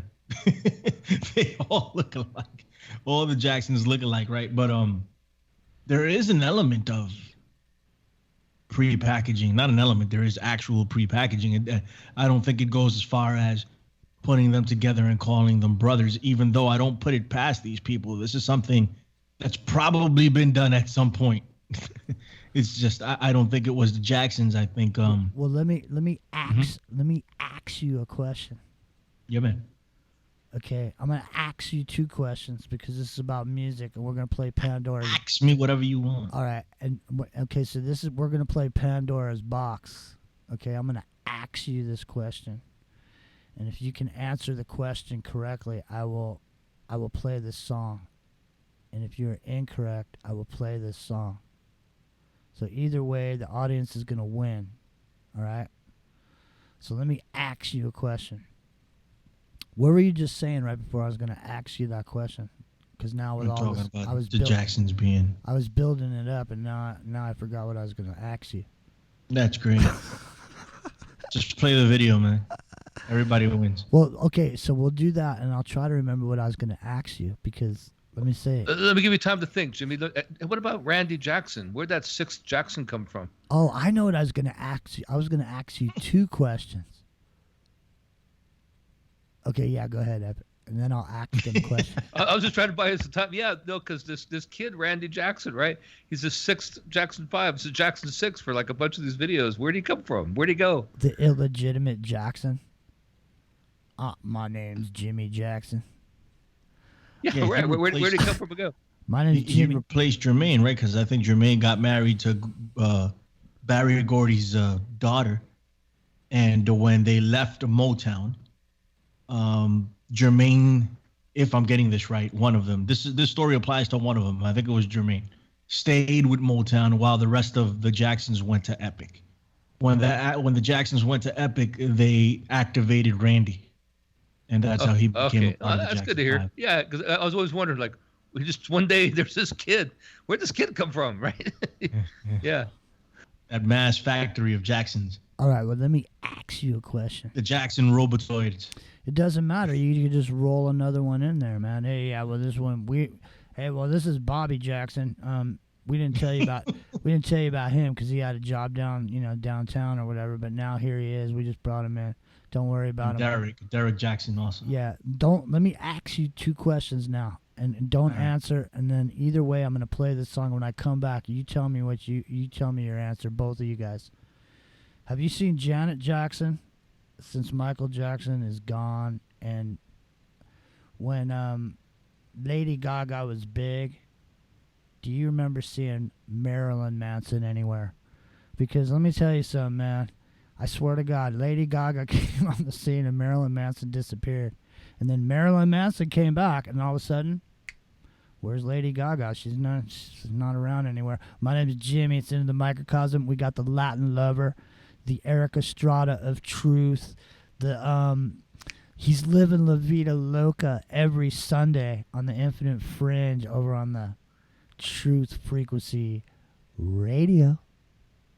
Right over on TFRlive.com every 4 o'clock Pacific. And don't waste your time hanging around. It's 60 minutes, man, and you don't waste a second of that. And coming up this week, he's got the Shroud of Turin. And let me tell you something, Jesus left a stain when he left. You know, he left back the impurities. So when he came out, it's like, you know what? It was like it was a filter. It's like a gauze filter when he phased out. You know, he literally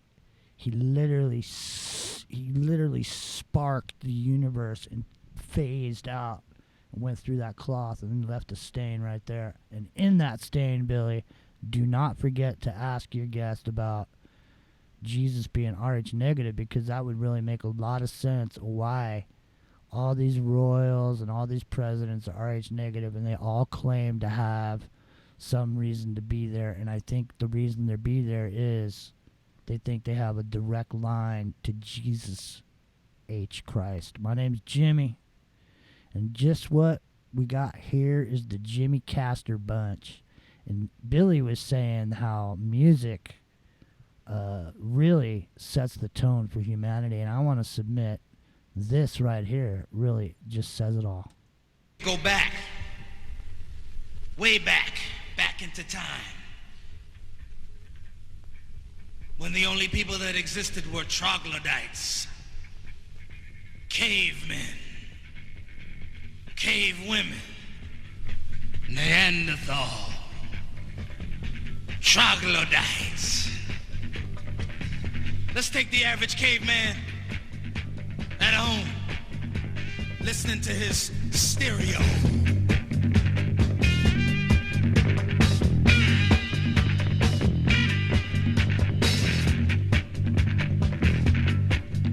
Sometimes he'd get up, try to do his thing. He'd begin to move, something like this. Dance. Dance.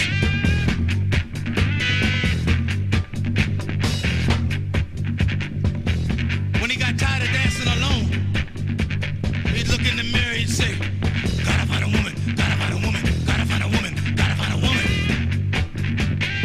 He'd go down to the lake where all the girls would be swimming or washing clothes or something.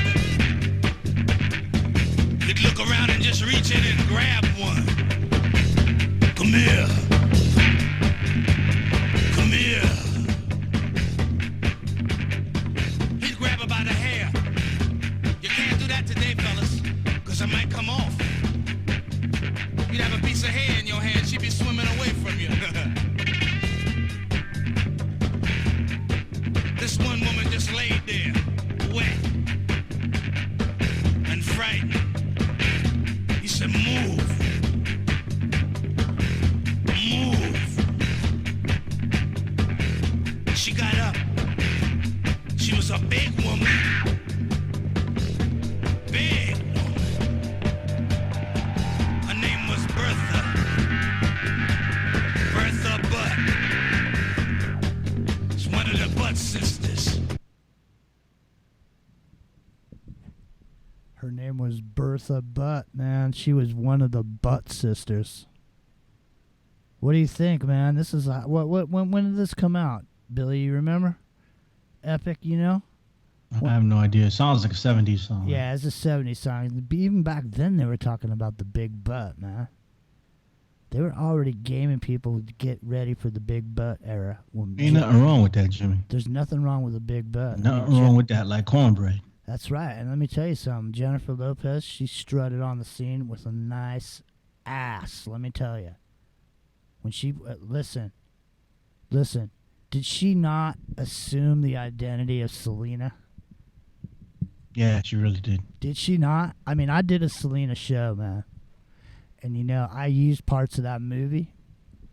And I used parts of a real documentary about what happened to Selena. And literally, dude, it sounded like it was real. I'm telling you right now, man, the whole scene with that, with the girl, with the head of her fan club sitting out in front of the car, in the car, you know, calling the cops or whatever. It was intense, man. What happened to Selena? But yeah, Jennifer Lopez assumed the identity of Selena. They tried to do that. I think she became famous due to that. Oh fuck! That's the You know, only. I think that's what catapulted her to another level. Oh yeah, she would have never even been anywhere without that movie. I agree with you.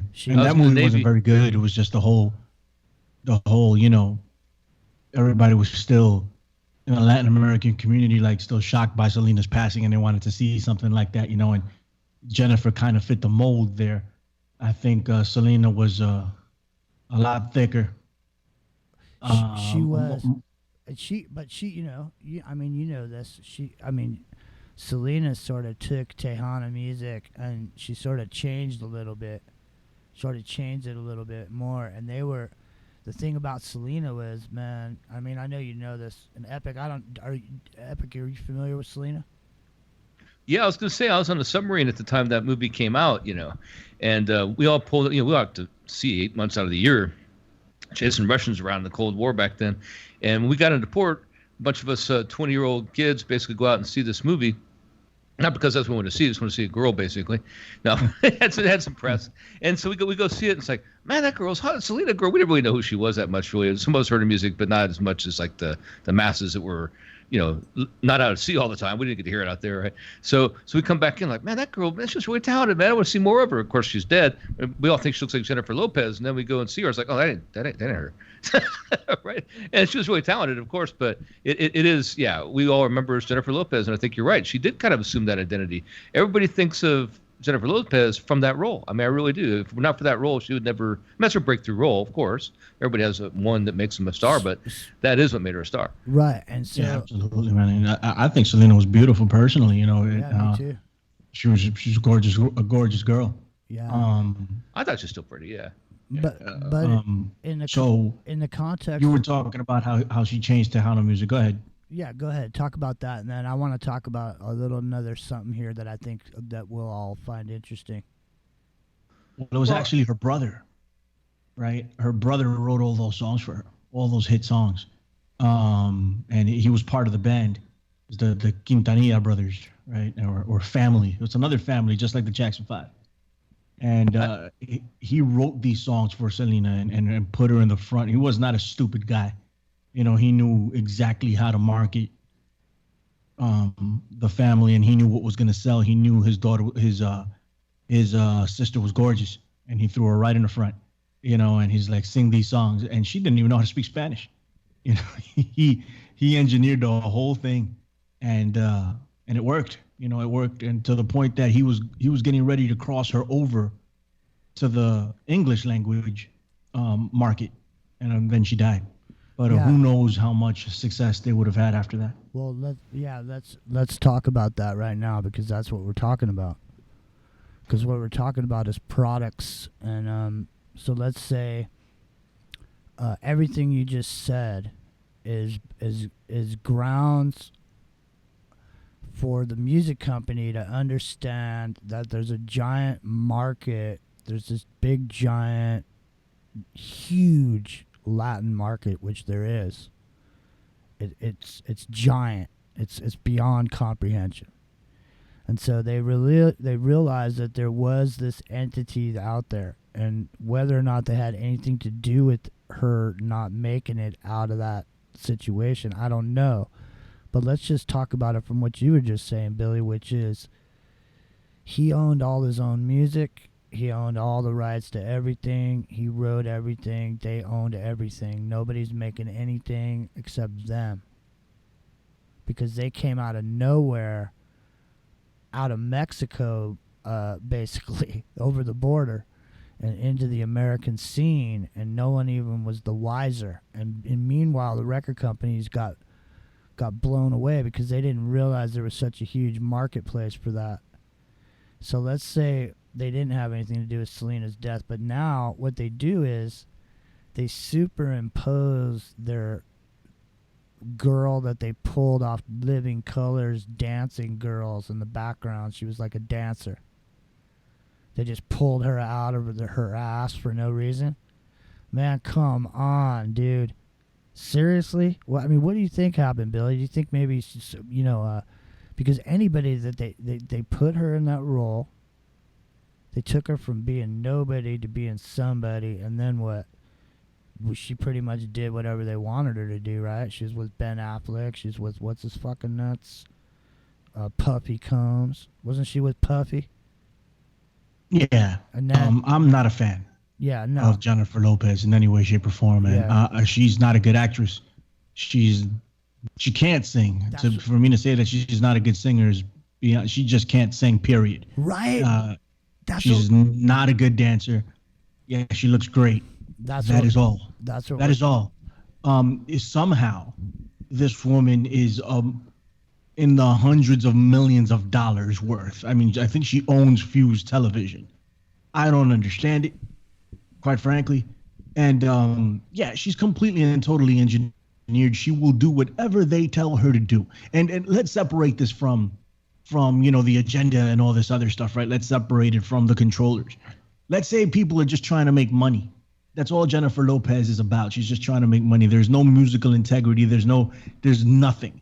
Whatever's popping off at the moment, that's what she's going to go to and try to make money. She's damn near 50 years old. She looks great for 50. But she is what she might already be 50 years old. And she's out there shaking her ass like she's 18 and showing her ass. I mean, just calm the fuck down, it's there's no need for that. But she has to do it because that's all she has. So she has to continue to do these things. She just put out a song not so long ago. It was ridiculous. And this is stuff that's written for her, and they tell her to do it, and she does it. And it's paid off. So, for her anyway. And now she's married to that one cat, right? That one Mexican dude with that little skinny mustache. What's his name? John Legasmo or whatever. I don't know. No, she's married to that singer dude. She's with A-Rod. No, she's married to that little skinny Mexican singer dude who wasn't. No. She was never married to a skinny Mexican singer. She was. If you're talking about Mark Anthony. Mark Anthony, yeah, exactly. He's Puerto Rican. Is he? And that guy can really sing. He can. He's from the Bronx, also. He is. They're not married anymore. She's with A-Rod. Billy, let me ask you a question, man. Are you trying to tell me that she's really not Jenny from the block?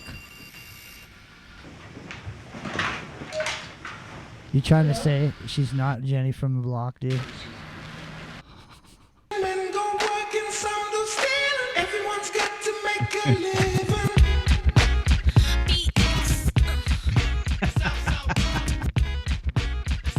Don't be fooled by the rocks that I got. I'm still Jenny from the block. So, don't be fooled by the rocks that she got, because she's still Jenny from the block. Well, see, I ain't see her in No. forever. Not that I ever did. but here's what That's I, torture, would man. see That's she's alive. torture. here's what I want to point out to you guys, though, because this was a specific moment in the programming, okay? Because these years here, the Jennifer Lopez, Britney Spears years, are a severe turning point in the programming that's coming out of MTV and all that, because this was the moment in time when just a short moment ago, Milli Vanilli got drilled into the dirt because they get caught lip syncing. And then you have this sweet turnaround to the total marketing angle of coming up with somebody that looks a certain way because that's the look that you want to have for a certain thing. And then you just make them seem like they're singing. You make them seem like they're singing and dancing and doing all that shit. Because let me tell you something, man. You ain't going to be doing all these Billy, let me ask you a question. When you're at the gym and you're lifting, because I know you go to the gym and you lift. That's how you keep yourself so, taut, So when you bust off your shirt after a long day, wipe your brow, and your wife sighs and just thinks back to that vacation when you guys were kicking it in your shorts under the palm trees, looking at the coconuts. Let me ask you a question, Billy. These are products, man. I mean, they don't sing. Do you think that, Billy, let me ask you a question, when you're pumping weights and you're what do you do? Like bench presses? You're bench pressing. Can you sing Purple Rain without going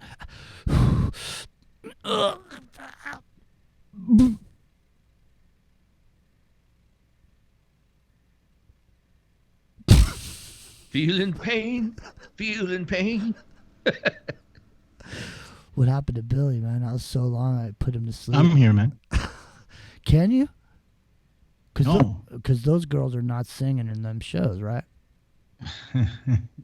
Nah, man, they're not singing. No, because you can't. It doesn't matter anymore. Nobody sings anymore. There's no singing doesn't matter. There's programs for that. Right. Right. They'll just, if you can't sing, they'll fix it. That's what I'm saying. If you don't have a voice, they'll create one for you. Right. So this is what the show is really about tonight, Billy. We got you in here under false pretenses because really what we're showing here with these particular characters that we're talking about, Billy. My name's Jimmy. I'm here with Billy and Epic Journeyman on the 14th green. I'm about to putt onto the Epic's removing the flag from the hole. And I'm about to stand here and tell you. I'm about to stand and deliver. Okay, look. So when we have a beautiful woman singing a song and dancing around, okay, and we get millions of young girls to buy those records and act like those characters, okay, that is a marketing angle, okay? And so now once that's accepted into the psyche of the population, in other words, they set it free on MTV, and then it just fucking goes right out into the population, and pretty soon guys got the left side of their head shaved, and they got their pants hanging down their ass. They look like they're advertising that their ass is for sale in jail, because that's what those pants, when they hang down your ass, that's what that means. But you see people just like wearing that as a style, like it's no big deal. And I'm not saying anything against if you like to, but I know Epic likes his pants loose, but I mean, as long as you got boxers on, you're not going full plumber. I don't give a fuck. But the point is once you got a lip syncing public that likes lip syncers, at this point, then what do you need now? All you need is a good looking, smooth talking dude in politics, right? He's a lip syncer. Your first lip syncing president was Barack Hussein Obama. Man, that dude was lip syncing from day one. That dude was even lip syncing in reverse. Thank you, Satan. Thank you, Satan. You know what I'm saying? So listen, You guys, these are hollow products that are being put in front of us, and they were actually using real people. Jennifer Lopez, she was real. So was Britney Spears. So was Madonna. So was Blondie. So was what's her nuts. They all paraded up and they paraded down. And here's Madonna. I just want to bring this up before I toss it to you. Want to hear about these products? What do you guys think? Madonna just had some like weird surgery where she had some shit implanted in her ass, man, to make her ass bigger. And she's got some video where she's dancing around with this fake ass that she had installed. Like fake tits, only it's an ass. I mean, that shit is... that's just beyond description to me. What do you guys think? I think the deal with Jennifer Lopez is important because she did take the place of somebody who was very talented. So what happened was it's like taking the kitten over the cat you've had for years. It's like taking the flashy new toy over the one that's, the best one you can possibly have, because it satisfies the moment. So it was the marketing taking over for the depth of the talent, the shallow taking over for the depth. And she really was the first one in modern times, I think, that did that. I mean, that really was something of a takeover, a hostile takeover of a persona that was respected and replaced by somebody that was just, eye candy. And you take that to the next step and look at what's happening today. What happened today, you have people who have no business being famous. Like Kim Kardashian is the best example. She's famous because her dad was wealthy because he before defending OJ, but he's famous for getting OJ off. He was the guy that led that legal team, and so had all this money. They were known as for getting crooked people off, basically getting the crooks off, right? But so she does a sex tape. She's not famous on her own. She does a sex tape. Hold on. That makes her famous. Hold on, no. I have to beg to differ with you. That the only reason she's famous is because of that ass, man. She has. Well, right. No, I was going to tie that in. Actually, I'm with you guys. See, because that. Well, no, there's a common thread here, and it's the threads that hold that ass in. Because what happened was Jennifer Lopez had that. That's why she replaced Selena, and then Madonna just had this operation she was talking about. You were just talking about rather, and then and then she's got that complexion and that asset. No pun intended. So. Well, you see a theme here? There's a theme. It's again, what are we talking about? We're talking about archetypes. These archetypes, this is the archetype of the desirable whore, basically. That's what it is. And that's taken the place of the woman of substance, the pearl of great price. And I'll let you talk there. That's all I can say without getting pissed off. Well, also, I want to point out that they also... Where's Billy, man? Did I put him to sleep? Man, I have a tendency... I'm right here, man. I got to take off soon, but I'm right here. You got to take off, then you better jump in here, man, because I know you got shit to say. I mean, these are products, man, just like Barack Obama's a product, just like Trump's a product. Just like, I mean, they're not... They all follow a script. They all do what they got to do. Go ahead. Exactly. They're not singing their own songs, and they're not making their own speeches. They're talking talk, and they're walking the walk because the man said so. I want to hear what you got to say, because I don't want you to leave without, getting in here on this, man. This is freaky. I mean, this is, I don't know. Go ahead, man. It's fresh. It's raw. I mean, it's live. It's right now, Billy. Let me have it, man. What do you think about these products, these robotoids? That's what it is, right? That's what it is. And I mean, even before that, right, you go back to Marilyn Monroe and how she was hyped up. I mean, that's what Madonna was taken from, right? I mean, she was pretty much built as Marilyn Monroe in that Material Girl video. And I used to think she was Marilyn Monroe when I was a kid. Like, oh, look, it's Marilyn. Isn't that the same person? No, Marilyn Monroe's dead. Madonna's somebody different. Oh, really? I had no idea. That's what they were trying to push from back then, that archetype, And it went on from Britney Spears. I mean, from Madonna to Britney Spears to right now we have Miley Cyrus, who has picked up the mantle of the whore of Babylon. And they all run with the same baton. They just keep passing it on and keep pushing the envelope more and more and more. See how far they can do it. I wonder who the next person is going to be and what kind of ridiculous crap they're going to pull off in order to get famous, because there's very little talent involved in a lot of these. At least Madonna can kind of dance, right? At least, right? Everybody else, what can I really say about them? You know, like, I mean, it's all put out there to manipulate, and they get legions and legions of fans. And this is how I know most people have no idea what music is about. They just like what's presented to them. They don't know what a good live music show is. You know, they'll stand there and watch Jay-Z talk to them on stage for about 50 minutes and say, wow, that was the best show I've ever been to. Meanwhile, he does absolutely nothing. He literally talks on stage.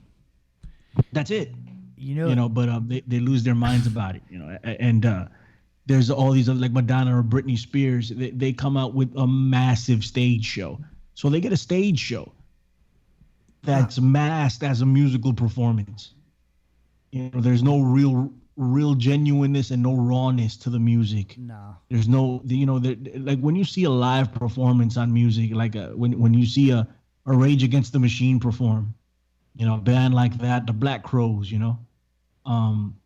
real music on stage, people performing. There's nothing more raw to me than Rage Against the Machine. Like, I don't know if you guys ever saw them perform, but that's the most raw music you can get. Just real music, musicians on stage playing music. You don't get that anymore. You get a stage show or people talking to you on stage, and that passes off as music. Yeah, no. Or lip syncing, right? It's that too. Yeah, well, I mean, the thing about it is too, Billy, is like these guys played shows over and over again. I mean, these big bands. I mean, imagine having to play fucking Satisfaction until you're like 90 years old. And every time you go play a show, you got to play I Can't Get No Satisfaction. But these it also got them millions and billions of dollars and a life that, they wanted, the life they wanted, right? So play Satisfaction 8 million times. So freaking what? You could be working at a factory, so go ahead and do the Satisfaction thing, right? Or did they sign the never ending, since we're going to float out to Speculation Island, you can never get out of this contract and you will work for us forever and ever. And you will tour until you die. Kanye West has a hell of a contract from what I hear. That it's like a 30 or 40 year contract that he has, that he has to perform and he has to do certain things in order to fulfill this contract. This is just what I hear. I don't know. I can't verify. But so if that's the case, then that's why they're performing till they're freaking 70, 80 years old. King Sweet in the chat said this segment that we're going to bring this back as a regular segment called the Ass Chat, where we just talk about that ass. What's up, King Sweet? How you doing? Can somebody send me a link so I can see what's going on? A link? Yeah, and also Illume Kanati's over there, and he said, "Wake up, Billy." Nobody wants. I'm awake, man. What do you got to do, man? You got to leave. Yeah, You got to go over there and talk to Jordan. You got to go do a show with Jordan Maxwell. I'm going to go talk to Jordan Maxwell right now. We're going to do a show and I'll tell you about it. Oh, man, that's too fucking funny, dude. Seriously, that is like, that's just some inside baseball, but it's funny to me, man. You got hold on. I'm sending you the link over here in the phone. Thank you. In the phone. Sorry, I'm coughing, everybody. I laughed, therefore I coughed. Because I'm over here in California Thank you, smoking. sir. I cough, therefore I am. I smoke weed. You're still breathing, right? I'm in California, and people smoke weed all around me. People are just running around the streets, just fucking everywhere you go. There's dope smoke just floating up. You're looking good there, Jimmy. Hey, well, thanks, Billy. I mean, I was going to say earlier, man, I mean, as far as if people want to see what they do is they go and they say, like, they see a Billy Ray. Like, they go out. MTV, this is what they do, I'll tell you. Let me break it off for you, ladies and gentlemen, right now. Right here, right now, because I'm Mr. Right Now. My name is Jimmy. Hello, King. Hello, Illume Kanati. All right, so listen, this is what they do. Say they go down to the martini bar, the cigar bar, and they see Billy Ray kicking it down there. and he's got some clothes on, man, and he put this really kick-ass outfit together. And so what MTV does is they send the one guy over. He goes, oh hey Billy Ray, man, I heard you got a radio show. Da da da da da da. Meanwhile, his partner is around the other corner, right next to Billy Ray, taking pictures of what Billy Ray is wearing. So then what they do is they go back to MTV, and then they take that style that Billy Ray has. They try to bite off Billy Ray's style. They go back to MTV, and next thing you know, you see some dude wearing the exact same clothes Billy Ray was wearing over there on Real World or something, or wherever. Or who knows? Maybe even Adam Ant might be wearing it on his new video. Played 10,000 times a day. And next thing you know, everybody in town looks just like Billy Ray Valentine walking around. And, you know, it would almost be like anonymous, but I am Billy Ray Valentine. No. I am Billy Ray Valentine. Epic. Are you Billy Ray Valentine? I am right now, yeah. I was just hitting the closet, bringing out my my cool loafers and the shirt and stuff. Awesome. Very good. I'm very proud of you. I think I can't get the mustache quite right, though. I'm working on it. I don't have one, so. I think From last night, or not last night, before last, yeah. Hey, let me get out of here, guys. Well, I appreciate you. I think what we're discovering, Billy, is there's just a little bit of Billy Ray Valentine in everybody. And yes. And that is my goal. I know. Well, listen, ladies and gentlemen, you can find Billy Ray Valentine on Truth Frequency Radio on 4 o'clock Pacific on Sundays, live at 4 Pacific. It'd be way better if I could say live at 5, but it's not 5, it's 4. If you get on at 5, your ears will melt in disgust. But if you get on at 4 and listen, well, you'll be in the Billy Ray Valentine zone. On the Infinite. All right, y'all. All right, man. Say good night. Good night to everybody in the chat. Good night to you, fine gentlemen. Billy Ray Valentine. Tastes like chicken, but a lot better. Take it easy. Thanks for dropping by. There he goes, ladies and gentlemen. Billy Ray Valentine, the Latin lover. No, seriously, Billy is the sweetest guy, and what a great human being he's been, especially to us over here at Epic, at the end of the microphone. No doubt. Yeah. So, what time is it? It's 9. We've been on for 2.5 hours almost, or 2 hours and 18 minutes. You got anything you want to get into? On a Friday night, what do I want to get into? Let me think. No, nothing on the air. All right, well, why don't we just call it a day? Let's say goodbye to King Sweet and goodbye to Illuminati. Who else is over there? Just to drop by. I don't know if he's still there. He came by earlier. He came said, by. Yo. He just happened. Yeah. He might have happened to pop in while we might have been on the ass subject. It was before that. We were still on the spectrum. I think we're talking about the Beatles and Tavistock. he's like, is this a rerun? Right. Remember that? It's funny, man. That's it's funny. Yeah, Ken, right? Yeah. We were talking about Manson. He dropped it. Yes, it must be a rerun. Illuminati, it was in the chat room over at TFR one night, and we were talking about Manson, and we had been talking about it like every show for like 3 weeks or something, and then Epic Illuminati boned into the chat room, and he's all, man, is this a rerun? Fuck it. And he left. That was funny, man. So King's in there, man. Everybody seems happy, man. I hope you guys, I hope the show came together. We were just flying by the seat of our pants, Epic. Yeah, for sure. Just got off work and hopped in the headset. Yeah. So let's jump off and let's head on down the roads, and over the mountain and through the woods to grandmother's house we go, Epic, and we'll just head out into the sunset. Is it sunsetting over there now for you? It is actually. Nice. Yeah.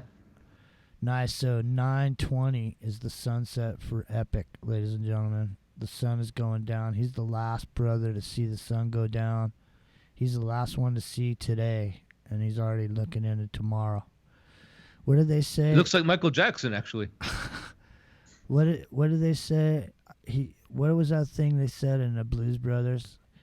It's like when you bend up,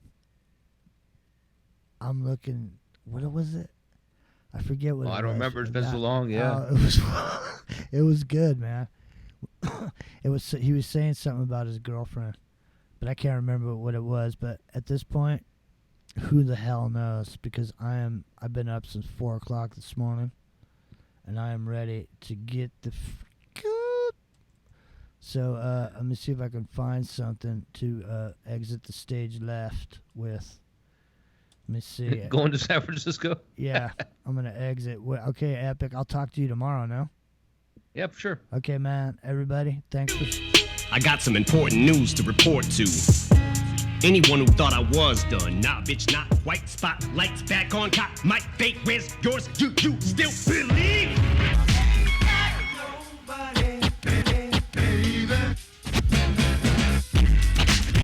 Today you tell me something y mañana otra cosa.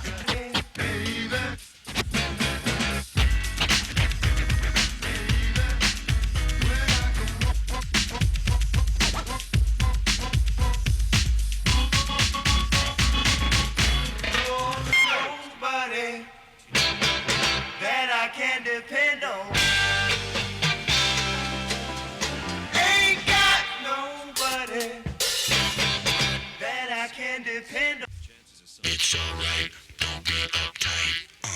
So when my mother was pregnant with me, she had her tarot card read by a Puerto Rican Santeria priestess from New Brunswick, New Jersey. Anyway, she said that her son would turn out to be this amazing rock star musician. Not Elvis, but you know Elvis is here, like there. But like in the scheme of things, it's better than being down there. So what I'm saying is, it's pretty much predestined that I'm gonna be a complete utter superstar. Okay. Well, good luck. Thank you. It's cool. Well.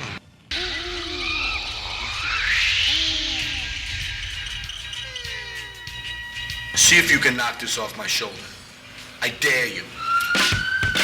Some city underdogs are on their way, man. We're here, and y'all press play. Yeah, the times need us, they come between us, propping up Judas like Jesus to please us.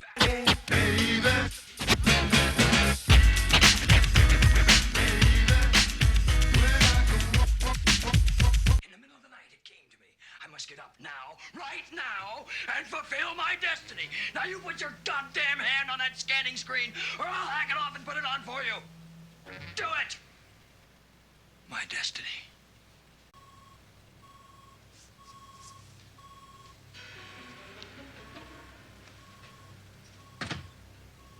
Let them come up. This is not necessary, Mr. President. We have a diplomatic solution. Mr. Vice President, Mr. Secretary, the missiles are flying.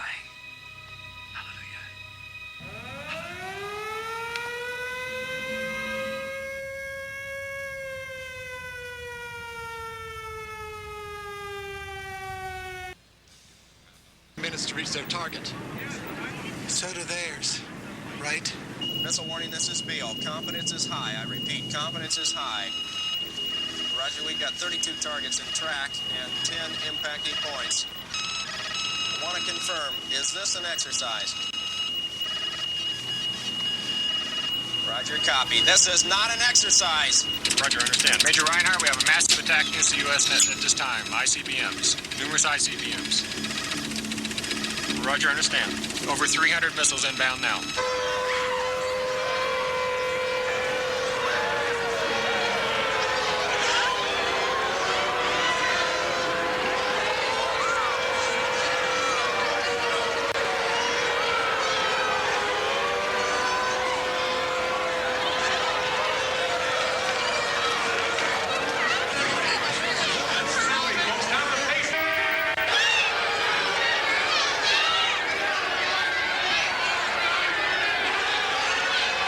Revolution, right?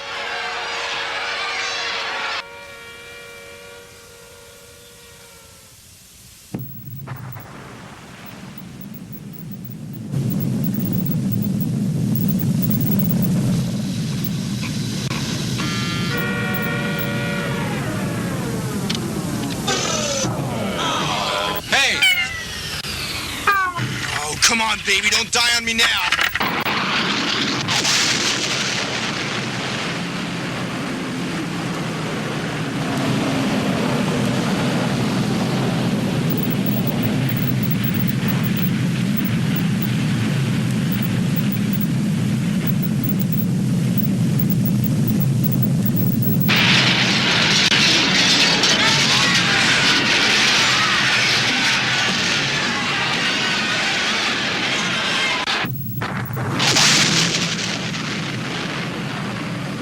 Christ's sake, get real, it's over. I modelled every possible scenario on your supercomputer and they all came up doomsday. Just come, will you? It's taken 3 billion years of evolution to create a species with a brain big enough to crack the deep codes of the universe. And what do we do with that knowledge? We blow ourselves up.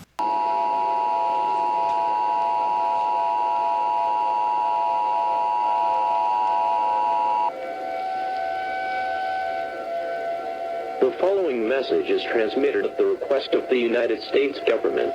This is not a test. A nuclear attack is occurring against the United States. 4 nuclear missiles have been launched from unknown locations and are expected to strike the United States within the next 15 minutes. Due to the uncertain tracks of these missiles, all residents of the United States should seek out and prepare to take shelter immediately. If you know of a nearby location that has been designated as a fallout shelter, go there now. Otherwise, go to a basement or other interior room on the lowest floor of the building. Do not use elevators. Lock all windows, and place as many objects between yourself and the outside as possible. Have a battery-powered radio for your stay in the shelter. Tune to stations providing news and information for your area. The President will be speaking on all stations shortly. Stand by for this message.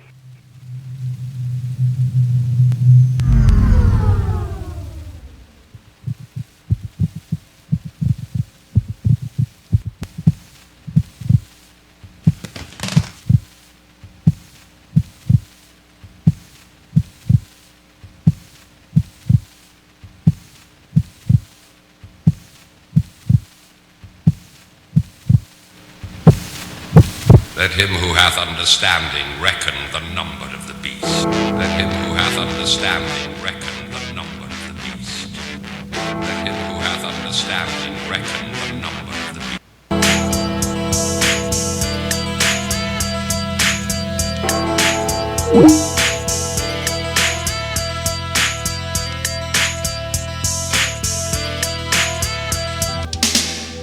Let him who hath understanding reckon the number of the beast. Let him who hath understanding reckon the number of the beast. Let him who hath understanding reckon the number of the beast. Let him who hath understanding reckon the number of the beast.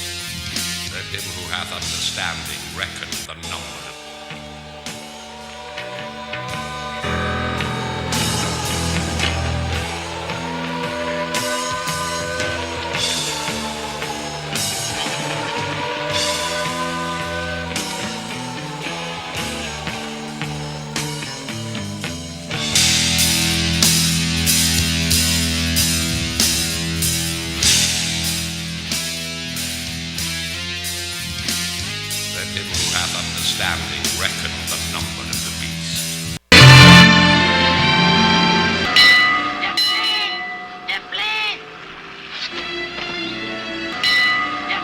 Sit right back and you'll hear a tale of a fateful trip that started from this tropic point aboard this tiny ship, a 3-hour tour. The weather started getting rough, the tiny ship was tossed.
الحشيشة طرية استنى يا بريل ده الواجب ده عليا الحشيشة اللي في جيبه غير الحشيشة اللي في ايديا دي الحشيشة اللي بجيبه غير Paralyzed, see the paranormal, paratruth, summoned by the grandmaster as he prepares to loose. Temple doors open up, smoke billows out. Now you're hoping what for mercy, get your soul grilled out from another hood. You ain't really fucking with the brotherhood. Even if another could, I wish a motherfucker would.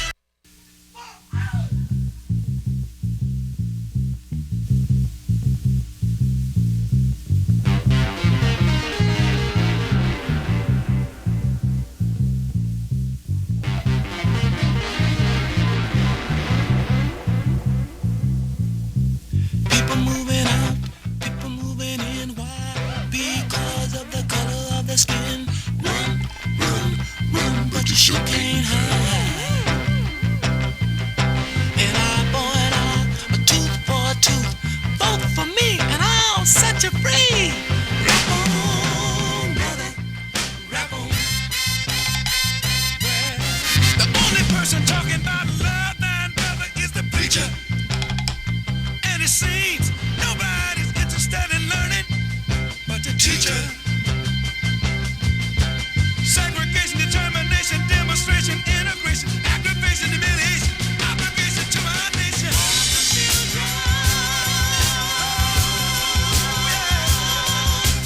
That's what the world is today. The sale of pills are at an all-time high. Young folks walking around with their heads in the sky. Cities aflame in the summertime. No, the beat goes on.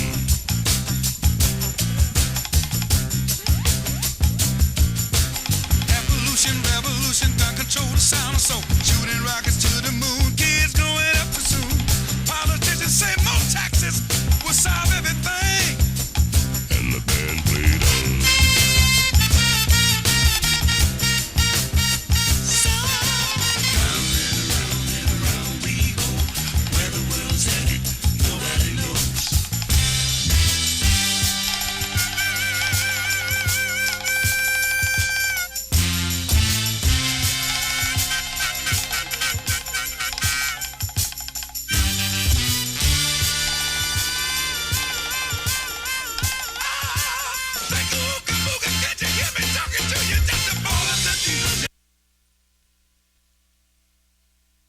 Mercy, mercy me. All things ain't what they used to be. No, no. Where did all the blue skies go? Poison is the wind that blows from the north and south and east. Whoa, mercy, mercy me. All things ain't what they used to be. No, no. Oil wasted on the oceans and upon our seas, fish full of mercury. Oh, oh, mercy, mercy me. All things ain't what they used to be. No, no. Radiation underground and in the sky.